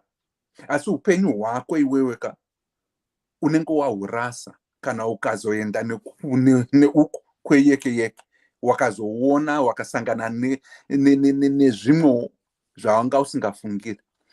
And isusu sevanhu ka, we always fool ourselves. Hanzi sight munhu akagwinya uyu, ndifunge kuti ari kufamba nacho kana kuti haana ma-STIs. Munhu anotaura zviri nani. Vasikana tinoziva, and vasikana nevakomana, I've come to realize kuti if you want something, you will conform to the attitude and the behavior in which you think munhu wauri kuda kukecha would appreciate. And that iyoyo game iroro is a deceit and a very, very, very evil nengrikini game inotambwa both sides. Saka zvemaziso kaizvi chimboregera. Many people died of drowning because they thought kuti nemaziso avo yayo kuti apo hapana, it's shallow, ndokupinda imomo asingakwanisi kubhukucha, ndokufiramo. Same thing. Your sight sometimes might not be the right barometer yokuona kuti munhu wako kauyu is either healthy or not. Siya zviri mumaoko ematest kwete maziso ako. And that blood test needs to be done sooner rather than later. And if you cannot do that, please, please, please, ndapota zvangu une mwana, and that child needs you alive and healthy too. Budamo. Ndinokupa mvumo yekuti ubudemo uchimhanya futi kutomugosta futi zvakadaro, because that respect iwewe yauri kuda kumupa, he doesn't give you, he's not giving you that respect. Uri kutengwa here nemari yaari kukutaridza kuti ari kukupa. Ndizvo zvaro zviri kutenga rudo rwako here. Igwangu here iri kukutenga kuti ufunge kuti uchamupa yeke yeke. If those are not the reasons why, and if you are doing it solely on the basis yokuti unoda munhu wako ka, then you deserve to be respected of your opinion yokuenda kunoita matest. If he doesn't do that, he's not respecting you. Ari kukutenga nemari yake. And that to me is a disaster. And it is something, says, and that mari should only be a vehicle in which people will fulfill their needs and wants, but not to be bought into reacting and acting. Kufadza mutengi, never. If you then do that, you are putting yourself in danger. And you are not only putting yourself in danger, you are putting your kid in danger, and your future and their future. And to me, Papo, it's not worth the dollars, the millions, if not billions. Ingawani Steve Jobs akafa chiti. If I could do this again, I'd rather have my health rather than my $1 billion. Because guess what? Those billions could not even save his life at the end of it. Think about it. Rudo, Aruna, disrespect. And this guy is disrespecting you as so far. Ultimatum, 2 weeks chat. Ndabude, Omanya, Costa, and deal with it. You still have a life ahead of you. Don't spoil it because of my glitters, nema shining lights. Pretentious as they are. It's only a few weeks, a few months of relationship. Don't do it. Ndapota, ndapedza. Thanks, Doctor. Thank you so much. Thanks, Doctor. Right. Who is coming next? Andy Chera Muribere. Chera. Chera vanenge varara. Madliwayo. Madliwayo. Hello. Chimanye itins. Koni ndeipi? Ndiripo ndakabata nzvimbo. Yeah, all right. Ndangotaura zvishoma ndichiti it's always a red flag kana mukapinda murelationship umwe munhu achiramba zvauri kuda imi musati magara mese. Kuzoti magara mese ndo varume vaya vanenge vakuzonetsa manje vari abusive. Already kana mofanira kubvumirana certain things musati masetla.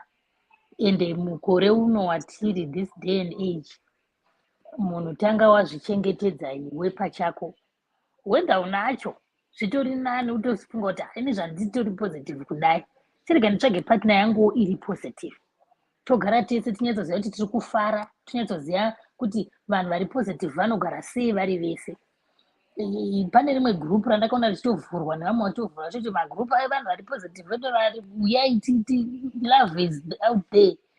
Vanhu vopinda vachiziva kuti ndo zvavari, hamusekani, hamudini, hakuna anodiscriminata umwe, nokuchiziva kuti ndo zvazviri. But uchiziva kuti wakazvichengetedza kubva kwawabva wakazvichengetedza. Kungoda kungonozonowira ipapo here pamudhara iyeye. Ende munoziva futi zvakaita chirwere ichi. Chakashata kuti iwe masoja ako hauzivi kuti akasimba zvakadini. 2 weeks down the line wakutorwara. Wakusiya mwana ega. Iye achovha chamuchovha kusvika kwese ikoko. Pamwe ane masoja akasimba. Ndokushata kwakaita chirwere ichi kuti chine kuti ane masoja kune makeriya nevamwe anotongoataka. 1 na 1 otoataka otofa. Saka zvifunge iwe, funga mwana wako. Kuti zvandine mwana 1. Kana zvaramba zvitori nani kuti single uchichengeta mwana wako. Pane kutonozviwisira. Patakambotaura nyaya yemakondomu taitaura kuti hazviiti kuti mukomana uye kumba kwako. Iwo titoti wabudisa une makondomu ako mumba. Haumabudisi musi wekutanga kana uya. Ukati iwe makondomu aripi tirare. Iye akati makondomu handina nhasi. Rega tingodai ngaadzokere kumba kwake. Chero yakamira sei ngaadzokere zvake kusvika adzidza kuti kana uchidhetana nemunhu famba, kana uchida kurara naye tanga kurara naye nemakondomu. Muchiteedzera maprocedure ese ekutestwa. Because haangadi kungouya kuzokurwarisa chaari kurambira chi. The same way kuti iko ari right iprivacy yake kutestwa. Do the same way kuti private part yake iri private until he gets tested. Ngazvigare zviri private kusvikira iye abvuma kutestwa. Ngaasada kuti hanzi ye it's private to who? Kwauri kana uchida kundiroora. Saka uprivate wacho hwava papi? Kana tichida kuroorana todaita nyama imwe. Saka uprivate wacho hwava papi manje? Kana iye achiti zviri private. Ende maeji amaveri ndo ndaigara ndichiona mamwe maskits ari kuitwa kuFacebook. Kuti this age yatari ma 35, 40, 50. Hazvisisiri zvekubvunzana kuti munodyei. Unofarirei? Unofarira hembe dzakaita sei? Fashion ndizvo zvinhu zvazvo zvekudiscussa mumarelationship musati mapinda. Unorwara chirwere chipi? Ndine chirwere cheshuga, ndine BP, ndinopota ndichidonha, ndine pari. Kuitira kuti mupinde mumarelationship muchizivana kuti ndo zvazviri. Shamwari inini ndakabviswa chibereko handitorina, saka usaexpecta vana. Shamwari inini inini hangu kuva simbi, isisiri simbi. Zvangowo kungotiwo kamwe chete pamwedzi. Wopinda munhu uchiziva kuti aiwa kana ndichiexpecta gwangu 100% hapasisina gwangwa. Kwangu gwangu rwakamwe chete pamwedzi ndichienda. Hauchaexpecti kuti iko woita zvikuru. Saka at this age ndo iye murume nekukura kwake ikoko ndiye angadai achitori paforefront kutokudza kuti shamwari ini ndakambodai ndikadai. Saka ngatitestwe kuitira kuti ugone kuzoti kana wabvuma kumuda akadaro wawana zvekuzomupepa kwete kuti iye azokurwarisa. Saka ndo chinhu waita chinhu chakanaka chandafara ndechekuti waramba wakasimbirira kuti kutestwa ndokutogona ikoko. Usatombobvuma, ramba kusvikira abvuma kuda kutestwa. Kana asina move on, uchaona umwe asina kana kuti uchaona umwe achakubudira pachena. Usatombomanikidzwa nemari yake iyoyo. Mari inouya ichienda mukati muchingotanga kugara mese basa ropera mari oshayiwa mari wozodii papaya. Saka be wise, keep on being a good girl. Chengeta mwana wako, ushanda iwewe uchitozvishandira uchengete mwana wako. Kana aramba kutestwa hakuna rambai makavhara makumbo ngaativhare, ngaavharwe. Ndofunga ndimbomwa mvura papapa. Thanks Maziwa. Right runde Ndeipi zviri sei? Musha WhatsApp. Bobo. Tibetanzwe. Inini ndinongoti kava ngavangwarire. Kozi kutesta nemaziso pakaipa. Apa vobva vati zvodi kuti vane mwana handiti. Vanoda kutemba mukomana uyu but ndikusapota zvinowana Dr. Love kuti zvoni vanhu vanofa handitya vosiya mwana.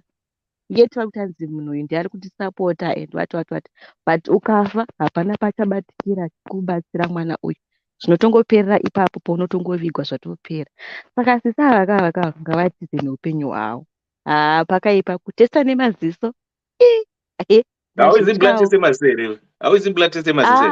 Hakuna zvakadaro. Munhu anenge akatosimba achibvumiwa nemapirisi but achitorwara mukati. Saka kana unongotarisa munhu woti ukaona garo rakati uko wobvona hipu rakaenda uko, wobvona mukazana na mukoma gwangu anodzi mahipo vhari orange riti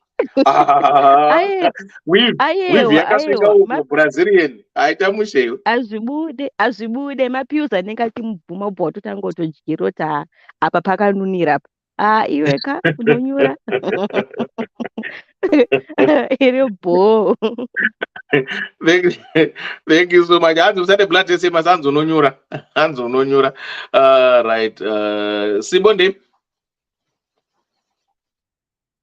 Simbo andichera muchikwera ndinda kutaura here ndiwe wakutaura kata kuti Simbo ndiwe ndiripo zvangu. Taura yandichera sorry mutambo kutsvaga yandika kushayai. Simbo mira chera vadzoka mukoma wako ndichidraiva nakamira okay ndakufamba anditaura itinzwe tambo kutsvaga yamuna kudaira. I think maonero angu andinoita ndeyekuti zvinoda kuti murume uyu anyatsokutaurwa naye, anzwisise kuti kana vari kutesta zvakanakira chii,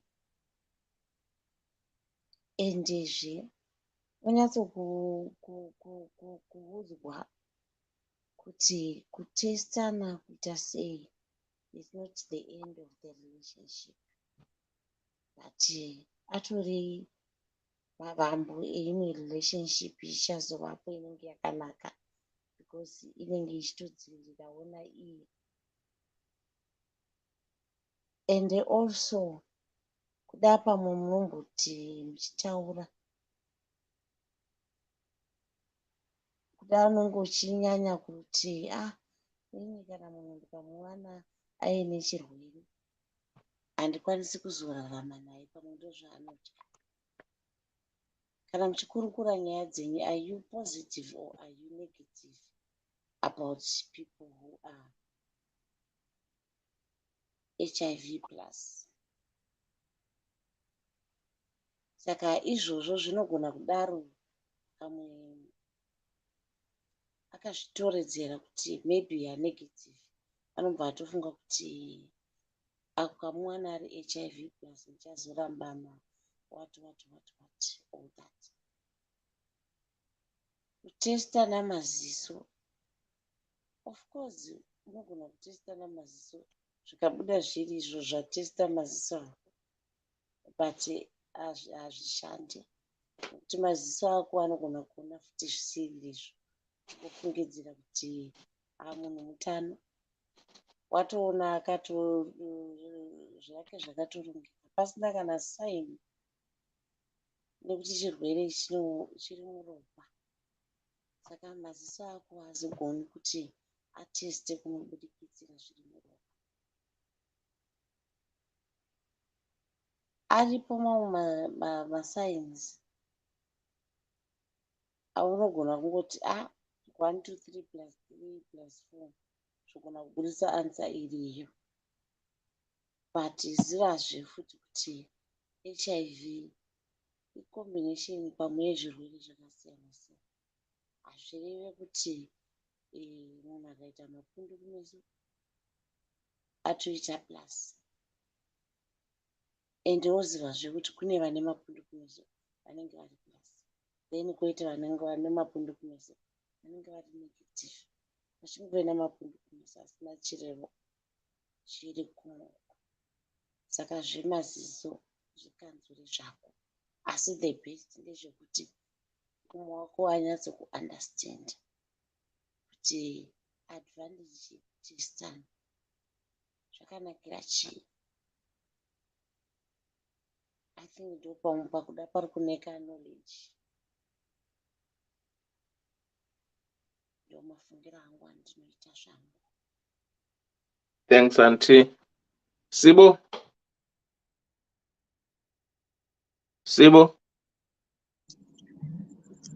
Dewa. Ndip. Antu vangu vachitaura zvavo but kwandiri asikavanzi mwashingari kuispa. Saka ndangoda kuti gandikoriga kuita rapu sezvo imi mamuchizidzwa zvangu vachitaura zvavo. But zvisinei muda kuverenga futi tsamba here? No. Enderambe nenyaya. Maziso scanning inoda une ma-electronics mukati mako, zvimarobhoti sezvatinoona kuti ndo paunenge wakuskana munhu. Otherwise mabhonzo ake akamira sei, nyama dzake dzakamira sei, kana ari zviro zvaari ngaadzake nayo. But otherwise I want to support zvataurwa nevanhu vese kuti hakuna zvakadaro mwana mai. Chiza neupenyu hwako neutano hwako. Iwe uchitoziva hako kuti wakamira sei, zvitori ndo zvikuru, ndo zvitori nani. Chizviprotecta wotsvaga nemunhu ane utano hunenge hwako. Kana bamukuru varamba kuti haiwa ndikuramba, pavachazobvumawo ndipapo ndo pamuchazomhanyawo neneurovita. Because hapana chinonzi private uida kusangana neneti takashama takaita nudes wotanzanzi. Aiwa bamukuru ngavafambe mwana mai, zvekuti anzi mwana vanochengetera mwana zviri nani, ari kuchengetera mwana murume mupenyu kuzoti kana wazofa anochengeta mwana here. Wafa akufisa iye akuuraya nenyaya yekuti anoda kumuponda. Saka haiwa varume kana vakadzi anzi ava vaperi vanowanikwa. Saka kana uchimudawo achikudawo semamudirawo kumuita iwe achakuteerera. Zvataurwa naati kuti kana munhu achiramba kuti ngatiwirirane muchiri boyfriend negirlfriend, zvino kana mazova mukadzi nemurume munowirirana here? Hamuzowirirani, anenge akukontrola, anenge angoti zvandataura ndizvo. Saka aiwa sanganai pakati. Iye maresults ake ayo, iwo maresults ako ayo. Kana pasina kutenda ngatinotestwa tese to one time obva ngobuda ese maresults kamwe chete. Ari kuziziva iye kuti ari right, handiti iye ndiye ari kuziziva iye ari kukudza nemurume. Chiti hande kwachiremba wake iye, chiremba wake, his choice of chiremba. Moenda mese muri tu. Handiti munoitwa zvamunoitwa nachiremba wake, maresults ongoya ari sealed muenvelope. Then muchidzaka kubva ipapo. Kana vasingadi bamukuru bva siyana nawo, kubva wataudza kuti muri kutokwesta nguva yenyu ende muri kundikwestera nguva yangu. Kana zviro zvamuda tsvakanai nemunhu anoda kuita izvi. Inini wangu ari kuda kuti tiwirirane nezvandiri kuda kuti tiite. ndichamuwana because hapana chaunomhanyira. Hapana chaunomhanyira, haiwa, hapana chaunomhanyira. Asi kana pane zvauri kuda kumhanyira hakwazvo. Isusu tine problem yekuti vakadzi noexplaina nhamo yedu problem inenge iripo. Tozopera asi ane mari, asi anondida. Ndokuti chii zvauri kuda kuti zviitika hazvisi kuitika, but uzotanga kuzoti asi akazodai. Why do you devaluate yourself? Vakadzi tine problem chereke yekuti tinozodivhalwa nenyaya yekuti kanhu kadiki diki katangoona nekuti asi ane mari, asi anondida. Aiwe mari, itaka mari yako wega. Zvishandire usema ita mari chako, ruka majuzi kana kusona bhutsu. Uzitira mari yako inoenderana newe. Kabhadheta zvakanaka kanotokwanira. Tisi tine mari ka. Ende mari haingodondi futi mudenga kana haingonhongi futi. Saka tinototsvaga kuti tingaite kamushikashika kei kuti tiwane mari. Saka kana zvezvinobuda zvemari nezvekuchengeterwa mwana. Unochengeterwa mwana nani? Zvichengetera mwana wako wega netumushikashika twako itwotwo. Handiti. Apa kana masamba aramba kusangana haungazvimanikidzika. Haungamanikidzika kuisa kofi nestela tea hazviwirirani. Zvinongoda chinongowirirana zvimwe zvese zvikirimora chete kana sterilized milk. Zvimwe zvese hazviwirirani. Wabuda kuita madrugs mudovi. Ndinoti madrugs mudovi wabuda kuita iyi. It can't. Saka bhubhudhika navasingawirirani zvauri kudawo iwewe ka. Vapewo masanctions. Vanoda kukupa masanctions iwo vapewo masanctions kuti hazvisi kutomboita nyoro kuti haisi tombobuda apa kana pasina maresults kana tisina kuenda kunotestwa test. Nditi chete, this is so simple. No results, no testing, no Eurovita. Period. Uchivada usingavadi vakadini vanofamba kwenzera one day unondwa varume. Ndiri kuti ngasiyana navo inavo kana vasingadi kusangana naye halfway. Handinozviziva ita iwe wakutaura ndite binoculars kini assumptions. Yes, we can look at people tinotarisa pawakazo iwe pawakakunyenga kana pawakazoona kuti madando ukavatarisana maziso ukaona kuti vanondiitira. Saka health wise yekuzoti mabhonzo avo nenyama dzavo dzakasungana unoziva sei? Unozviona nemaziso ake unozviona. Hazviite uri kuzvifurira uri kuzvifadza nenhema iwe. Hakuna zvakadaro. Maziso ndeyekuona kuti pane chivhindikisi chemunhu apa. But zvimwe zvese izvi you have to go get tested. That's my final say. Could go get tested if this guy doesn't want. Kuti atestiwe musiyana navo. Kana kuti hapana Eurovita munonyima kutamba hama maoko mise muri tu. Kusvika zvakanaka. Pedza ndiri sibo. Thank you, Masibo. Thank you so much. Maria Vataura. Sister P. Yes, Enkalakatha. Sharp kunjani? Hayi siyaphila. Khuluma sizwe sisi. Hayi le straightforward nje dewa. Njengoba wonke umuntu ekhuluma ukuthi umuntu ungambona esala yini ayalayo because my sithi right uyalelani ngoba it's not into ethatha isikhathi eside, it's just a quick thing. So arukurambira chi. That's one thing that she should, I think, I don't know, most of our men, when it comes to that one or teaser, they start telling you ABCD, but I don't know what their fear is. Few men will say, it's okay, let's go. Mostly they'll tell you, I'm okay, yeah, blah, blah, blah, blah, blah, and try to avoid. But if me, what I can advise my sister is, if he's refusing, leave him, because she now the problem with people is that she's now looking at he's taking care of me and my child. So she can also risk her own life because all she wants is because she's being taken care of, the child is being taken care of. But your health comes first. Prevention is better than cure. So if he's refusing, she should just leave him. Walk away. Simple. This one is very simple. We'll just leave him. If a single day, you can't force an old man to do what he doesn't want. So that's all I can say. Thank you. because there is nothing much. It's simple. If he's refusing Iowa, we can't get along. Yeah. But then she is also her. She needs to be strong, Dewa, because she is mentioning that it's good with everything. My child, even myself. Do you know what I mean? So, which means she can actually fall on the trap of saying with Iowa, it's okay, just because I will tell some benefits. Yeah, true. So, Makati, let's learn like what my sister was saying with you. Learn to make your own money. Shandira. Don't put your life at risk just because you want to change it or you want your kids to be taken care of. No, it's not worth it. The pet. So good. Right. Thanks, Swam. Right. Connie.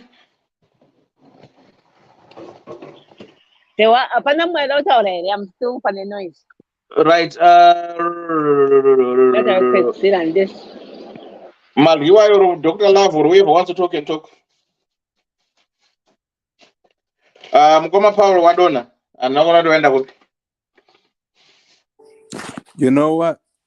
Inini yangu ndanga, not to say it's a cost benefit issue, and then kutogadzirira hangu kwangu ikoko, but I have come to the realization kuti if anything I need to get tested. Nyange ndichiziva hangu kuti I protect myself or I'm not active in so many ways, I would rather test myself every year. And the reason is this.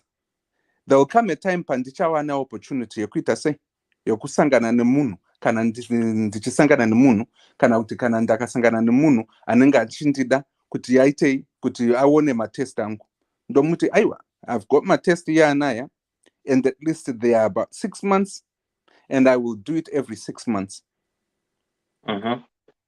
That's being responsible for yourself. Because at any given time, it doesn't mean kuti you are promiscuous. It just means that you are trying to safeguard yourself. And I know in the diaspora, in many cases, you can actually get tested twice a year. Pama physicals ako. When you're doing your physicals, you can do the whole gamut of my tests. You see, so I believe kuti pakadaro we do need to at least encourage each other. Sevarume kuti no, get tested. Ziva zvauri. Kana uri kuZimbabwe, there are places. It's not cheap, I know, but it's affordable, and it's worth your life, and it's worth the confidence yemunhu wauchaita sei yauchashare naye kuti izvo ndizvo zvandiri. And mastatus ako takukura. And as men, especially men in the 30s, 40s, we need to be able to understand how our bodies are changing based on kukura kwedu, and take preventative measures. Colonoscopies, ma ningirikini, ma prostate ningirikini, cancer tests, any of those things, even the body structure, my bone density, your capacity to think, faculty, to figure out is something amiss or are there chemical imbalances. I know it sounds like it's luxury, but just think about it. In Zimbabwe, I think there's a place where you can go and get tested at least once every 6 months for no more than $100, no more than $50, actually $20, child. And that to me is enough of a benefit to know who, where, and what you are. Kana takakuridzirana kudaroka, we will probably have half the issues we are having. Panyaya dzokuti one doesn't know my status ake until it's too late. And even if they did know about it, they are not going to divulge it with their partners because they are afraid or ashamed of doing so. But I also know kuti, as a man, if you call yourself a man, you definitely need to face it head on and take care of yourself. Vakadzi vakusara uko vachichembedzana, you know, as women, varume tichifa nekukurumidza nekuda kwekuti hatisi kukwanisa kuzvibata nekuzviongorora in time. High blood pressure, diabetes, zvose izvi zvinongouya isusu tichiti tiri kuriritira vana vedu nemhuri dzedu, but not taking the time to slow down and taking care of ourselves and figuring out kuti what is it that it is zvandiri. Nyangwe ndichienda kugym zviya, nyangwe ndichidya zvakanaka zvakadii, it's always nice to test yourself. So ndiri kuti pamberi nekuzvitesta at least once a year, twice if you can. And make sure kuti when you are testing yourself, test everything from your zvose zvinenge zviripo in terms of zvinokwanisika kutestwa, ne-STIs, HIV, chi all the way to colonoscopy, nema prostate tests. And then I think we will become healthier, a healthy, conscious nation, and a health conscious society and community. And we can be confident in the relationships that we are entering into. Obviously, there is room for error here and there, but at least you are equipping yourselves and ourselves with the information. As I always say, information is power. It's only powerful when you turn it into knowledge is power when you turn it into information that's actionable. You are informed in terms of what to do and how to do it and when next to do it. That's the most important thing. So if there is ever any promotion out there, especially, please, ngati ikurudzire kuti teste wai. We know kuti varume tunombofamba tunobuda kudai so. Dzimwe nguva tunomboshaisha. It's better to get tested, know who you are, what you are, and what you're carrying. Nokuti kumba uku kune vana vachada kuzoriritirwa. And be responsible and be accountable for your own actions in so doing. And we can, I think, and hopefully, we can bring about a healthy conscience Zimbabwe. Kana takatanga chidaro. It's a campaign, hayo. Pamberi nekutestwa twice a year. Ndapedza. Thank you so much. Andy Claire, how are you? Since then, do you say? Andy Claire, how are you? Bo Morite. Aiwa tiripo. Madi. Nyaya ndiyo yatinayo ndikuedza kuiverenga. Munokwanisa kumboiverenga? Alright, regai tikudzokerere. But sibonda namurambira.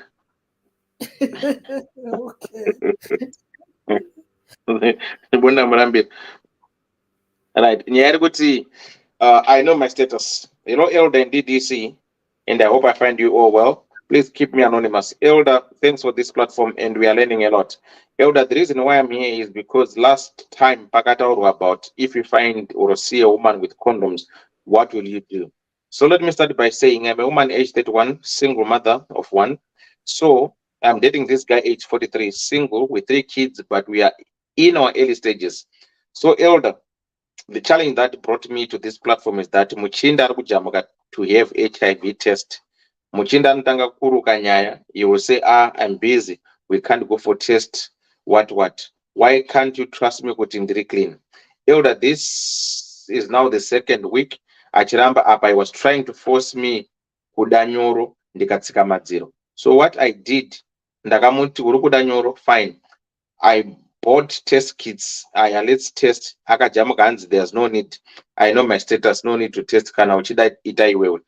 Elder zvinoita here kuti munhu ati hanzi it's his private details. He can't just be sharing the information and still claiming that he is clean. Pasina proof. Elder, all I want is to be safe in case condom burst or so.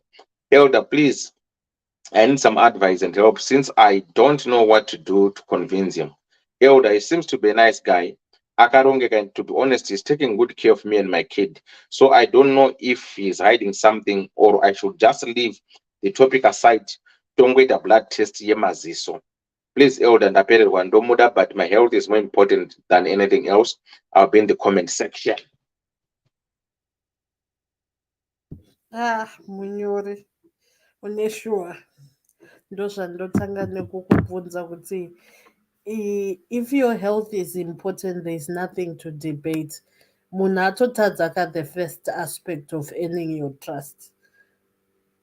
Kana achitadza kuda kutestwa newe, and this is an important principle to you, and I think zvataurwa kubva kudhara, atotadza atokoniwa pekutanga, hapana zvekutomboendera mberi.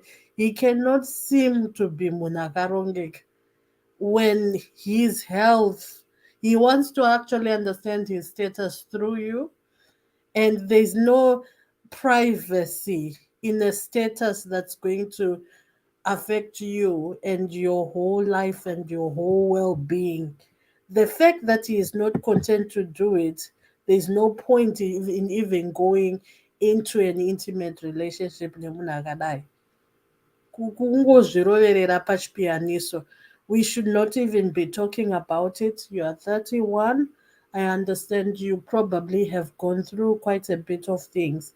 I would rather have someone who says, I'm afraid, ndipo nguva ndiwe ready, because chaari kutya chii handiti, or someone who says, look, ininika, I'm positive, this is where I stand, status yangu yakamira yakadai, so I'm undetectable, okutsanangurira kuti zvinorevei. But that person anoratidza genuine love because they are telling you the truth about. Sorry, taura nyandi, sorry. Okay, so Aiwa, i-device rangu kambodzikanga break. That's all right. So Muniari honest because they are telling you exactly where they stand. They are telling you that they are positive. It means that person loves themselves, and above all, they love you because they are able to stand in truth and they are able to say, look, I'm positive, but you need to know this. So they are willing to protect you. But someone are not more or less to know far tese because he doesn't even understand the meaning of anything. He doesn't even understand or want to make meaning of where he is going. That person hapana kana kutomborongeka kwake. He is a father of 3. He is still afraid at this day and age to get tested for his sake, for your sake. What more other things like STIs and stuff? Zvimwe zvese kwatichatoenda because that should be a priority. And chii chawakada if someone does not respect things that are important to you. I would like to see chii chinokuratidza kuti munhu uyu akarongeka. Other than he's a father of 3, I don't know dewa pane mamwe attributes alistwa here munhu uyu wekuti nemimi munotovhunduka kuti murume pavarume kunze kwekugona kuita vana. Chii chimwe? I don't understand, and ndokunge kana vari verified kuti vana vake. So I don't know what you see, and iwewe munyori ndowatoda kutogara newe pasi kuti chimbotiudzawo kuti chii chinonzi munhu akarongeka, chii chawakada pamunhu. Wakada vana vake 3. What is taking care of? Because I don't know what you place your value in, because vakawanda vanoita take care of, anokupa mari yekutenga knicknacks, that's taking care of you. Anokwanisa kukupa mari yekugadzirwa musoro, that's taking care of you. Pane anobhadhara rent 2 rooms, that's taking care of you. So what do you measure taking care of?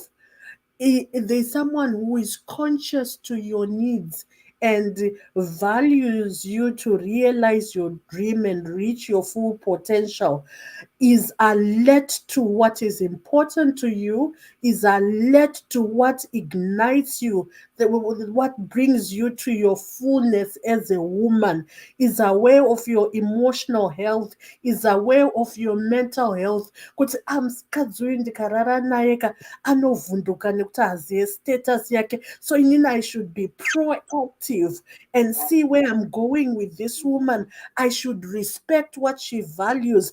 I should walk in her light and make sure that it's not dimmed. That is someone who takes care of you. Saka zvekuti wapiwa tusenzi waratidzwa tunyeredzi tusipo, that is illusional. And with anything that that is an illusion, it fades away. Saka kurongeka kwake ndekupi, because you would be stating facts here kuti just in the year I've realized kuti I've set up 1 2 3 goals, I've realized them. Saka handisi kuziva chauri kuvhunduka, because tumwe twacho tukukurongeka kwacho you might actually do those things on your own. What is the wow factor about this man who is afraid of getting tested in this day and age? Yamanzwa Dr. Love Vashtarot. It's not just those tests only that are important. There are a whole other ranges of tests that needs to be done. What about kwenda upenyu? It's said over and over.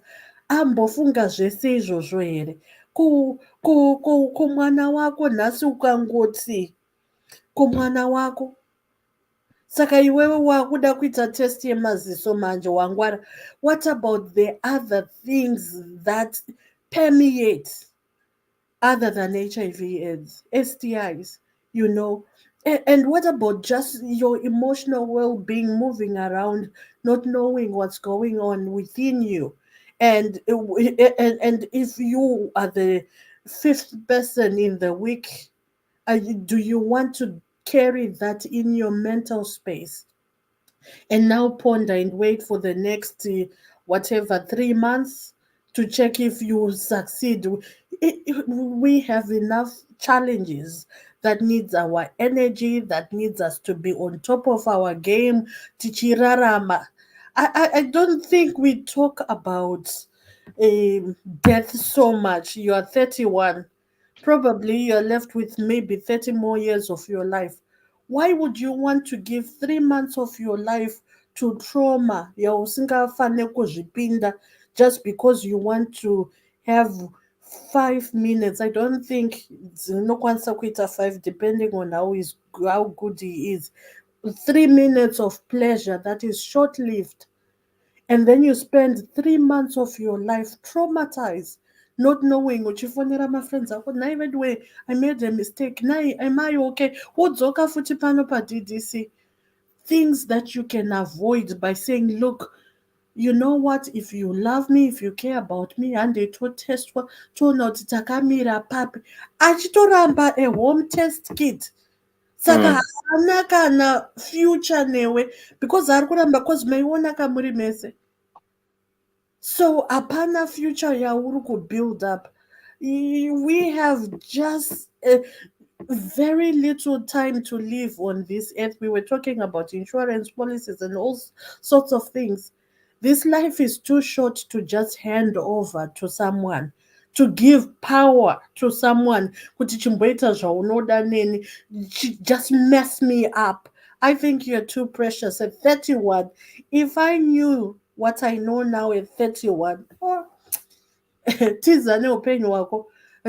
You'd rather go to someone who's telling you where they stand, because you have the freedom and power to say, I choose to be with you because you have been honest with me that you are positive, or I choose to be with you because you've been honest to me that you are negative. You have the option of choice. But when someone is dominating and taking away power from you, and it's not power for you to be dominant. It's power for you to have the freedom to be yourself, the freedom to be in a relationship that is safe, the freedom to realize that you have a choice as a woman. So he's coming with his baggage and all the things, all that lineage, and saying, take it or leave it. And are you willing to compromise all of that just for 3 to 5 minutes of pleasure? If you're not, Chagashime, that's what I would say to you. You have so much to think of. I think you might as well look for someone who can give you the safety that you need, the power that you need as a woman to realize your fullness, to realize that you love yourself. You will not compromise for someone who doesn't realize that these are things that you can't compromise. There are things you can compromise. Kuti anyway, this guy, let's talk about his height. Can I compromise on height? And we would even tell you of strategies that look, there are things that you can do. Vanhu vari kuchina vane zvavari kuisa pamanis kuti varebe. Oh, look, the everyone is born like they are. You take them as they are ne height. But your health is something that you do not compromise on. You choose. Inini ndiri negative, ndiri kuda munhu ari negative. Inini ndiri negative, ndinonzwisisa kuti kana munhu ari positive and undetectable, we can have a healthy relationship. Tichifamba takadaro. Kana kuti inini ndiri positive, saka ndiri kudawo munhu ari positive. No stigma attached. People are making choices because they are informed and they are surrounded with information. Saka pahu positive hwedu kana kuti pahu negative and positive, how do we keep each other safe? The ultimate goal is rudo. Saka rudo rwedu runoda kuti tichengetedzane. We are talking. And there is no compromise, there is a choice. But kana yekuti wana ari kutoti handisi kuda, there is no table for negotiation. Hapana kana like bring your cards and I'll bring. There's nothing to negotiate. Munhu iyeyeka tikutangira pamatest. What about if you're talking about finances? What about when you're talking about you've got one child and he's got 3? How are you even going to solve the probability and whatever ratios of finances? Makuchengeta vana venyu. How are you even going to try and negotiate? Kuti shamwari zvaunondiona isusu tinofana kuda imba medu. You have what you cannot make anything stand. He is determining the best of everything. Uruku either urudanana wega kana kuti iwewe, you are part of his narrative, and that is a sad position to be. Kuzvarwa namai nababa vako kuti uuye pano pasi kuti unyore ngano yeumwe munhu. That is a sad and pathetic situation to be in. Kuti funga kuti for 31 years that you have had your beautiful child, zvese izvozvo you are willing kuti wozongonyorwawo mubhuku rasomeone kuti apa zvaanga ane 43 years akazosangana nemusikana uyu vavatozongodanana, and it was a risky situation. Don't be part of someone's narrative. Own your narrative. I would want to believe that you are beautiful, you are set for good things, you have your narrative. 2 narratives join and become one. You just don't partake in other people's belief systems and ideologies, even if zisina kwana, just because you are looking for a husband who will be the head of the family. No, let him prove that he is a real head by doing the obvious. That is right. Saka munyori iya inotangira pawabvunza ipapo kuti no, munhu uyu kutongo izvozvo uchibva pano uchingoti fambai zvenyu. There is no need to even sit down. The fact that you have said it over and over again and he has jumped around, there's nothing to talk about. Kutongoti takudhilitai kana kungomudza kuti shamwari iwewo wakatofoira kuva muupenyu hwangu paukaramba kuitwa matest, that you are actually privileged to be still talking to me. Hapasisina zverelationship apa, hapana kana sungana apa. He is not worthy. He has failed. He has failed himself. He has failed you. He has failed mwana wako. He has failed his own children. Hapana kurongeka. Haana kutomborongeka munhu iyeye. Saka how do you measure kurongeka kwemurume? Uzvibvunze iwewe munyore. Chii chaunoti kurongeka? Chii chaunoti I'm being taken care of? Because if you don't get that right, you are continuously going to make a cycle of mistakes. The next person, I like you. You think, oh, Anondida, what is being taken care of? What is being pampered? What is being shown to you as love? And you understand and say, no, Rudo. You know, if someone gives you money, is that taking care of you? Yeah. Ask yourself these things, because you're going to go into another relationship and make mistakes, and these men will still want to have relationships with other women. Taakutogadzirirwa manarrative achada kuzonyora futi ekuti panenge pane vamwe varume vanofunga kuti kupa munhu mari, that's taking care of someone. So define what is important to you. Elder ndombogumira pano. Maita Makuda kunwa mvura? Aiwa, ndoda kumbozorora ndataurisa. Okay. Handizomiri. Ru, what do you want to say, Sister P, Dr. Love Malkiwa? What do you want to say? I'm not 3 hours ago because I'm a little bit exhausted. Right, for those who are just joining us, welcome to the show. Please, Mirai Mbadai, so I'm not going to open your man and do not Musim Bisemire. Mumirai. Morwano Angwi, Mim, Tirano, and which one. Ddc Current. We remain committed to helping our customers stay mobile. Dinomatika paguta, parar, mukuta. Uyakuna, Ddc. Fona kuna, Ddc. Tenema fiwa seva, 4x4, family car. Tenema fiwa seva, 4x4, family car. Unotipata apa. +447961803546 or +263773791 and last one +263771257 your big up daddy T.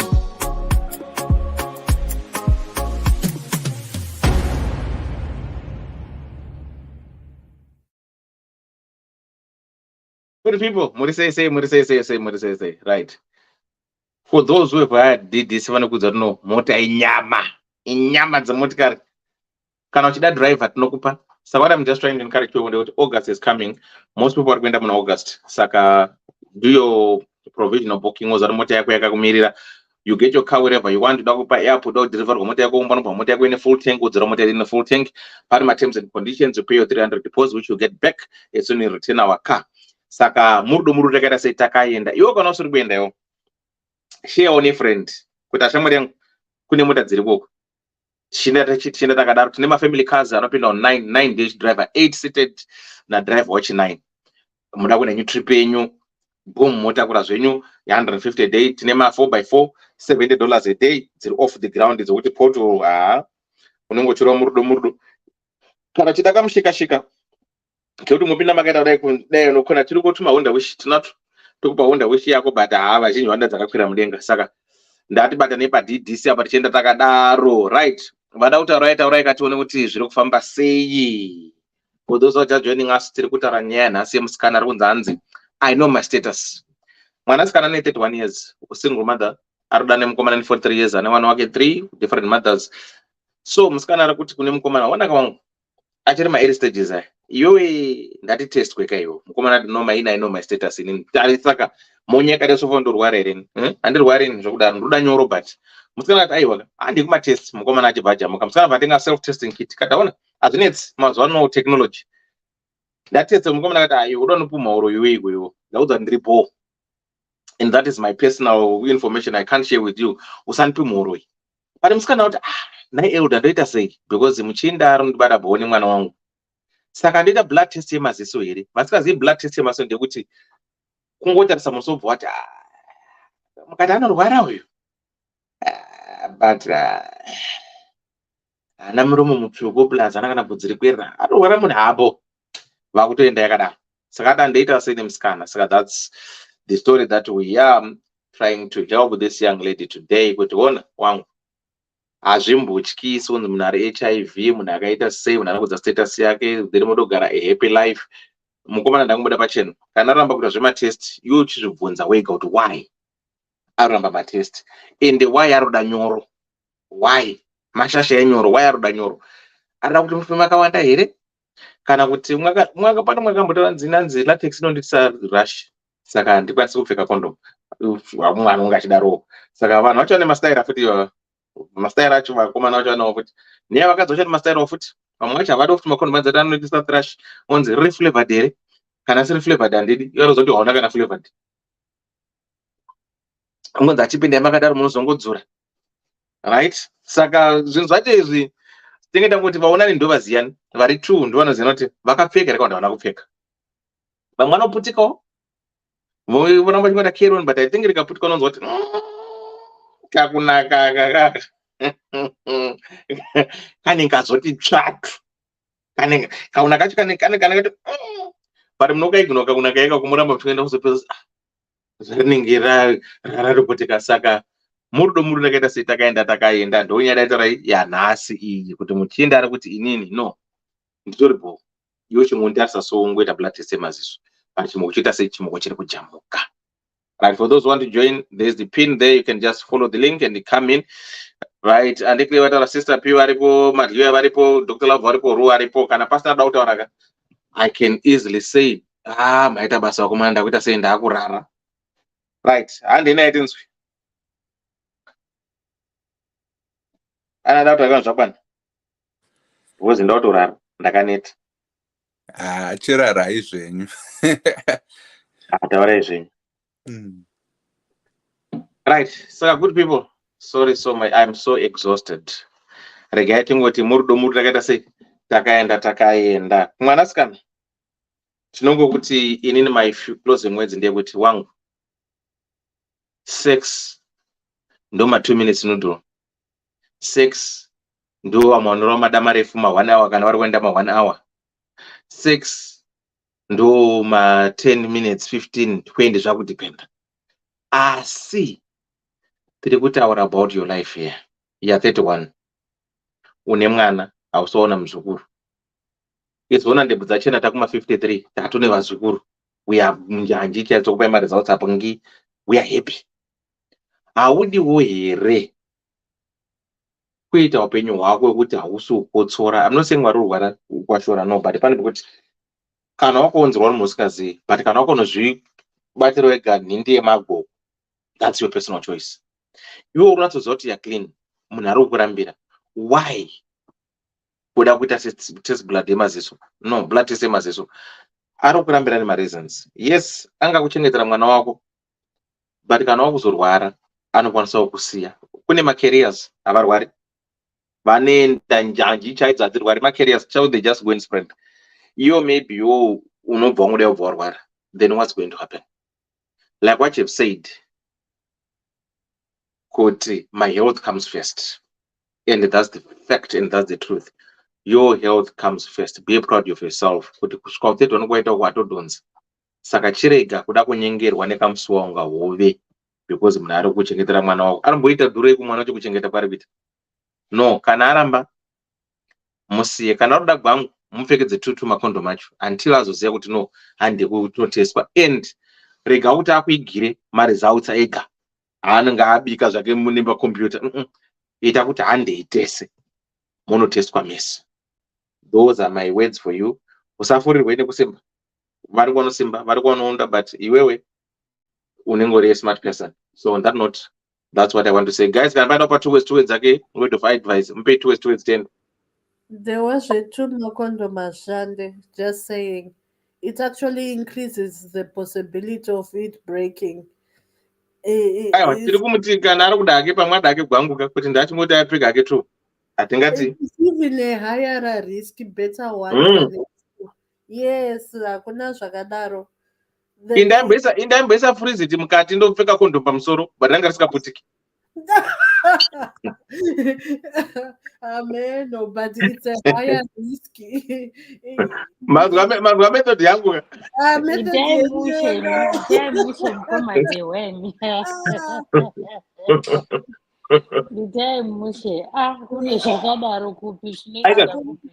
Unongochiteta ndaipfeka plastic yefriziti first ndozoti kondom pamusoro.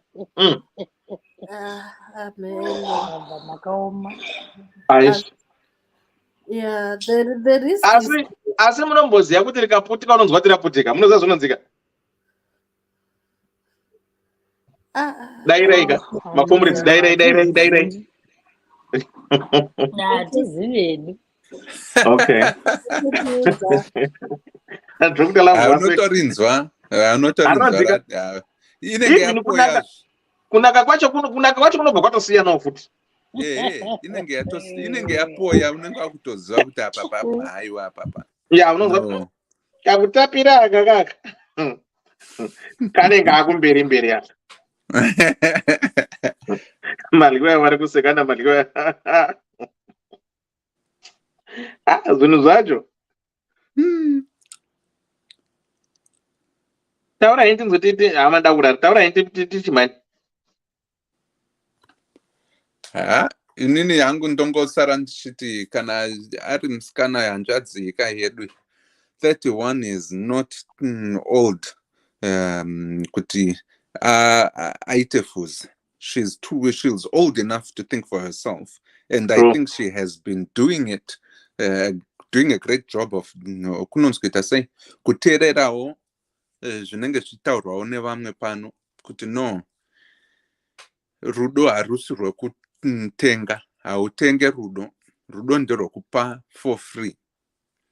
And there are many things that you can actually do kuti unzwisise kuti munhu anokuda here. One of them is kana pane zviri important to you zvakaita sekusa zvematest izvi, unofanirwa kutomhanya kutoti aiwa baby ka I won't want to put you in a compromising situation or a situation yekuti unoitei unobva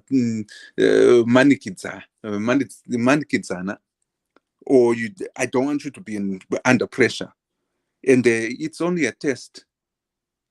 Saka mira ndikuitira. That's a person that really cares kana kuti achikuda izvozvo zvokukuda, or at least respect you at the very barest minimum. Is respect yekuti if they respect you, they will know that this is important for you and to you, and not only to you but the kid that you are accountable for. And if you do that akazoti handidi, it's private, saka iyo bonde rachona, isn't that a private situation? Munongoita bonde in public here. It is a private, and ipapo zvaasiri kunyatsokunzwisisa ndezvokuti you are the one opening to him, for him. You have the keys kuti uvhure, kana pasina kuvhurika haipinde. That's the key yaunayo. Ramba unayo, usaitengese nemari nekuti ari kukutreata zvakanaka, because that treatment will soon change. Kana akanzwa kuti wewe une nhumbu kana asingadi nhumbu yako, zvongozonzi iwe handikude.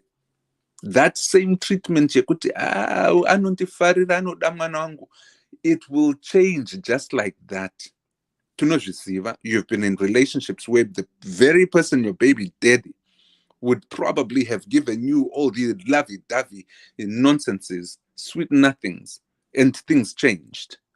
So keep that in mind and be pragmatic and practical. And emotion, yes, put your emotions where they need to be, but be pragmatic and think, that those treatments, are they equivalent? Are they worthy your life? Are they worth gambling who you are and the future of your child. And if they are, and rambere.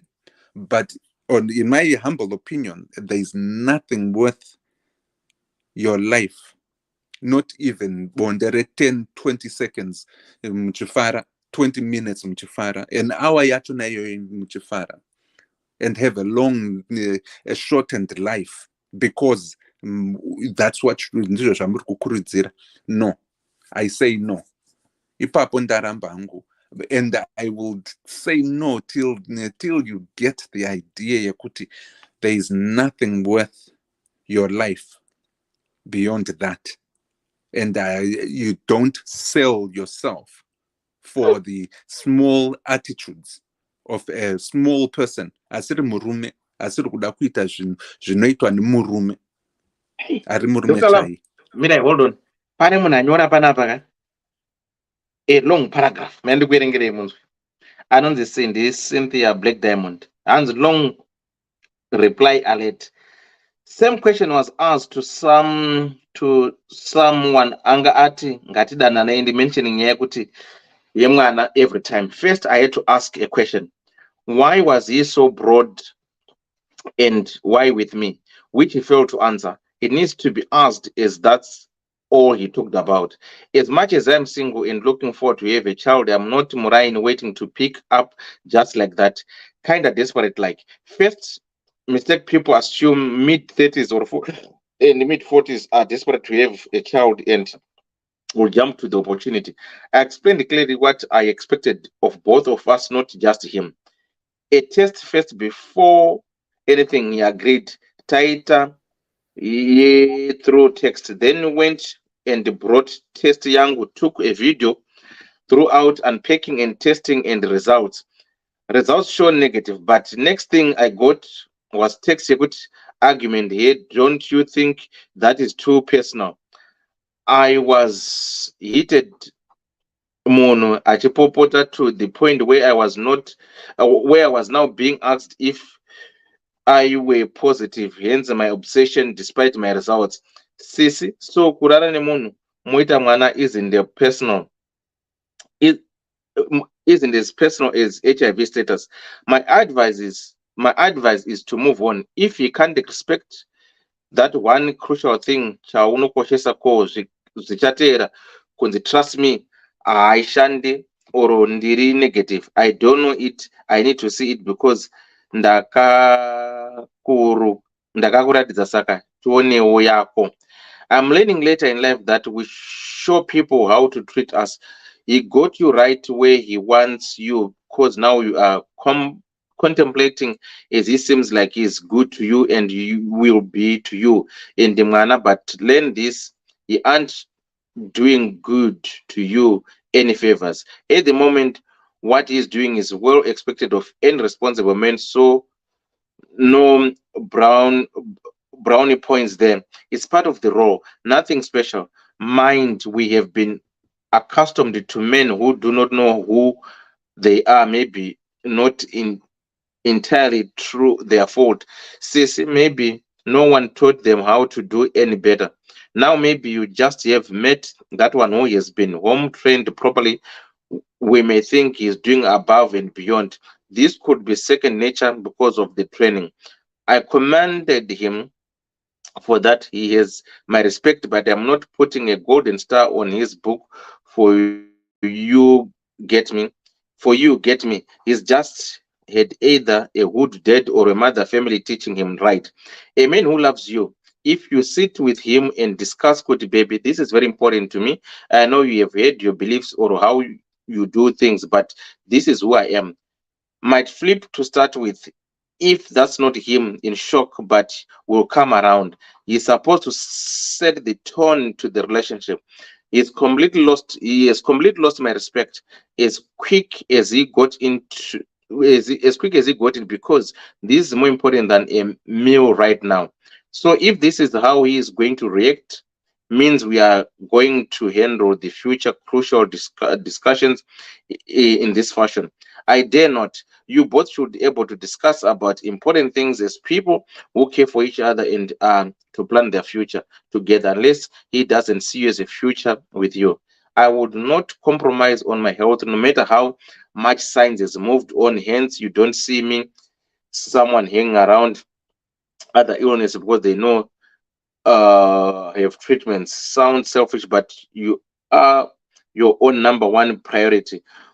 Would he really have stayed with you? Tablets turned uriwe or kuramba.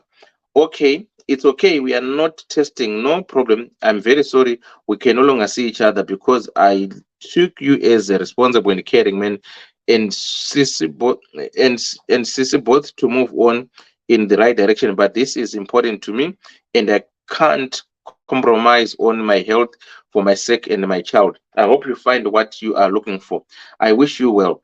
Not getting tested is part of being responsible. In my books, you are not if you don't know your status, and I have access to do that.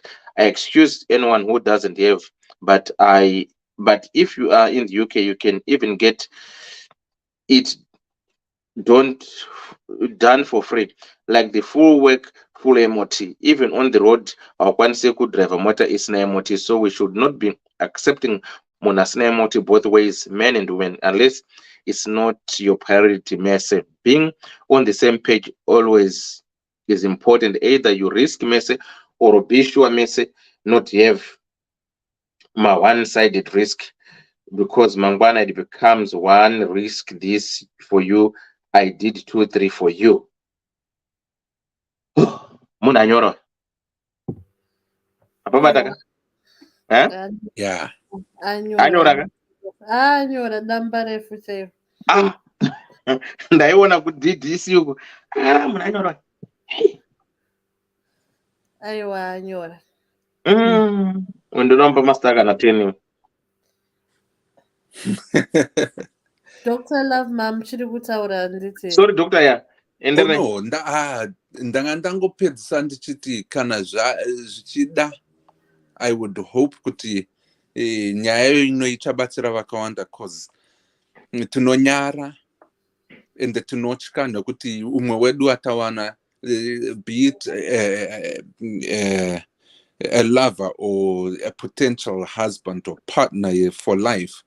Tinonyara kuti nokutya kuti tichazomuruza nekuti hatiya, we are demanding too much. This isn't a demand that is overwhelming or too much. This is a life and death decision. Paya patinopinda mumotikari tichidriver, most of us, we don't think through it. But because obviously it's natural to us, it becomes second nature. But it's a life and death decision that you make. Every turn, every concentration or non-concentration driver is a decision that will either end up you being kumba safely or in an accident. But sometimes we do it subconsciously, right? This one here, no excuse whatsoever. Nyango ukawona munu wachona ari gwinya, big muscles, kana kuti ari fit, kana kuti ari dudla fetle. Don't even trust what they say. Trust what is.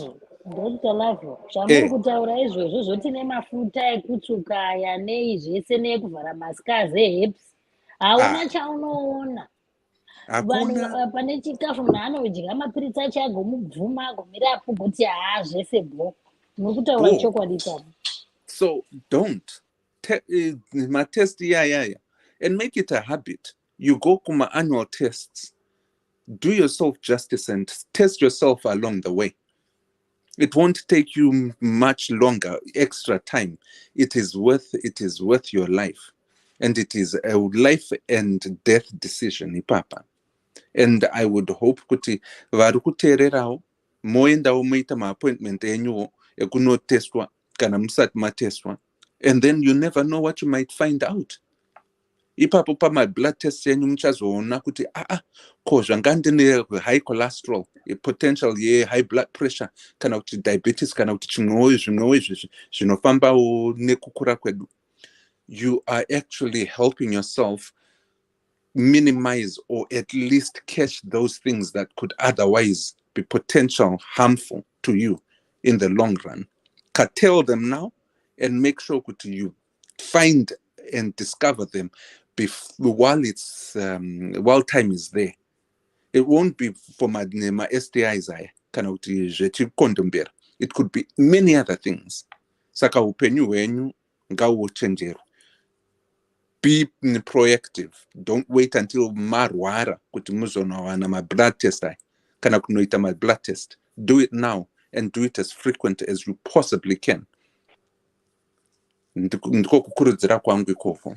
Because tiri kufa vanhu varume tichiti it's hanzi silent killer heart disease, and people are saying ndanga singarwari, but obviously it was you were not listening to your body and you felt like you're neta kwamunoita most of the time kumbodona muchirara for long or unbalanced lifestyle.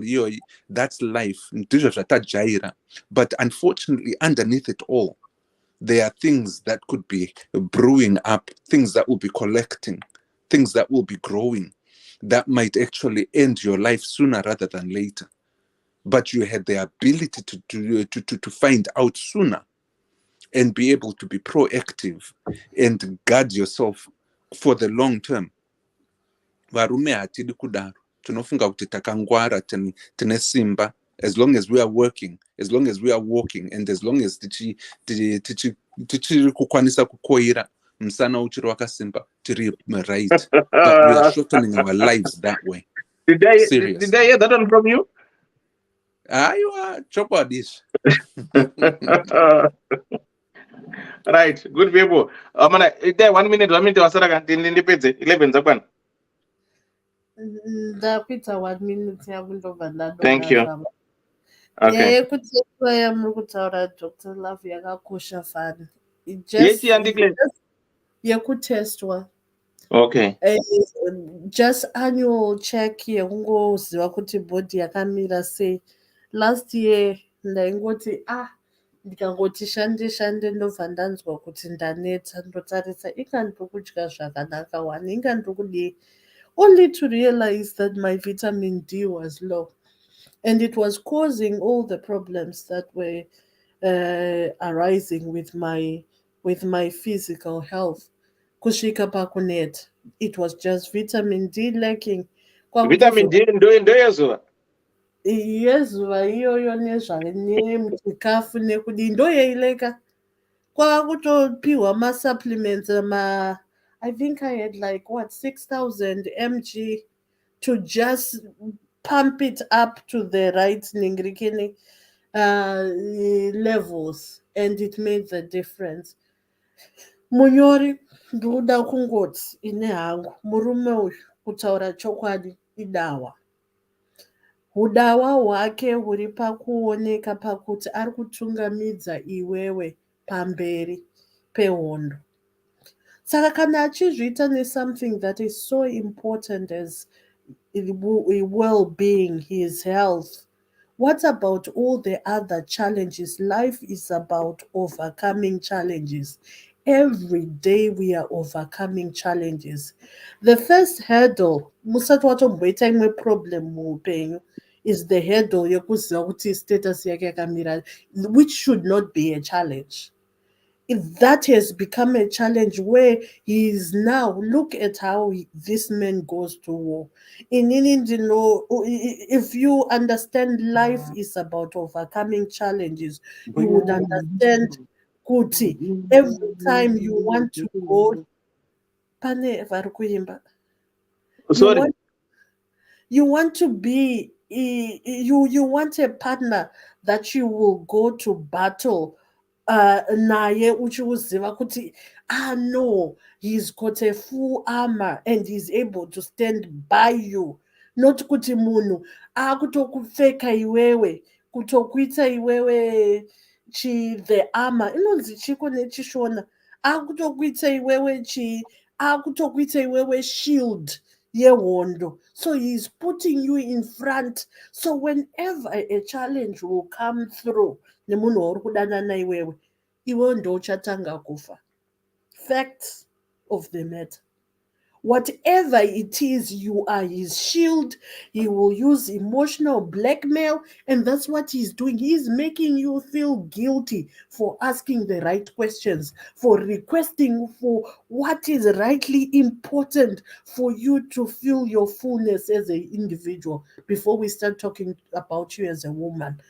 And what is he doing? He wants to position you and render you powerless to a point where you give in to his own way of doing. Munhu akadaro haasi munhu wekuenda naye kuhondo. You do not you cannot face the life challenges, because life is about the excitement we get about work, it's because of what we are overcoming and saying, oh, okay, I did this, I achieved this. These are the challenges that make us, have that zest to want to face life, to want to do new and exciting things. You can't even, you are ending right at the beginning.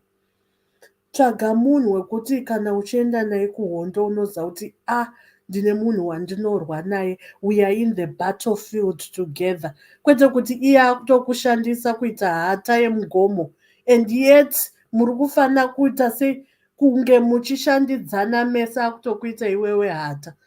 Don't be made to write someone's narrative. If you forget anything, write your own narrative and leave this guy to be ozvionera zvaanofanira kunge achizvionera. Ndapedza Theo. Thanks, Auntie. Right, tapedza tese. Right, good people, thank you so much. Thanks for your time, thanks for sharing, thanks for everything. Anenzeve dzekudza aita sei anzwa, asi ndongoti murudo takaita sei takaenda neDDC car rental. Please get in touch, book your car on time kuti mangwana musazonetseke. And again, don't forget kuenda pa www.ddccarrental.co.za. Then kana kuda events nekutsvaga Google munongoti www.shanyai.events. Right, tosangana musi 26 kuY2K yuko takadaro tunofara pamwe chete.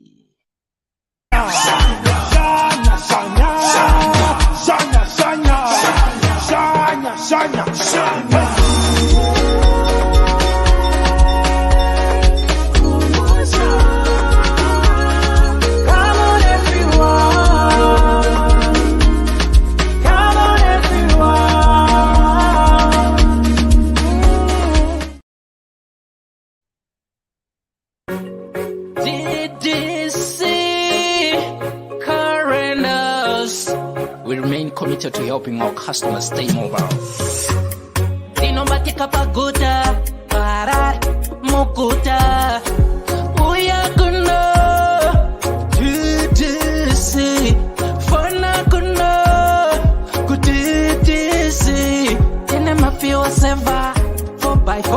Family car, family car,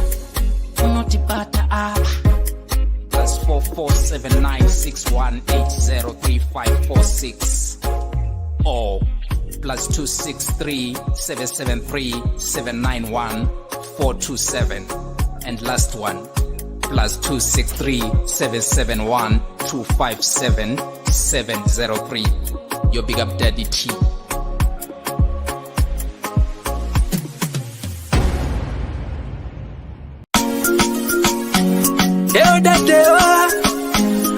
Ddc Skool of Thoughts, yeah. Kubatsirana, techisisana, techiyambutsana, fila kuonesana, techisimudzirana, ya. Pano ndo patosangana, techibatsirana, pano ndo patokumana, techitsitsisana. Ddc Skool of Thoughts, Ddc Skool of Thoughts. tautete wachimonyo pila icho kwadi upenyu uyu unoda kupanana miwono yeah kubatsirana techitsitsana techiyambutsana pila kuonesana kusimudzirana nekukurudzirana yeah pano ndo patosangana techibatsirana pano ndo patokumana techibatsirana Ddc Skool of Thoughts Ddc Skool of Thoughts but Ddc Skool of Thoughts. Real life matters now. Mondays and Fridays 8:30 p.m. UK time. Live here on Facebook. Ddc Skool of Thoughts. What?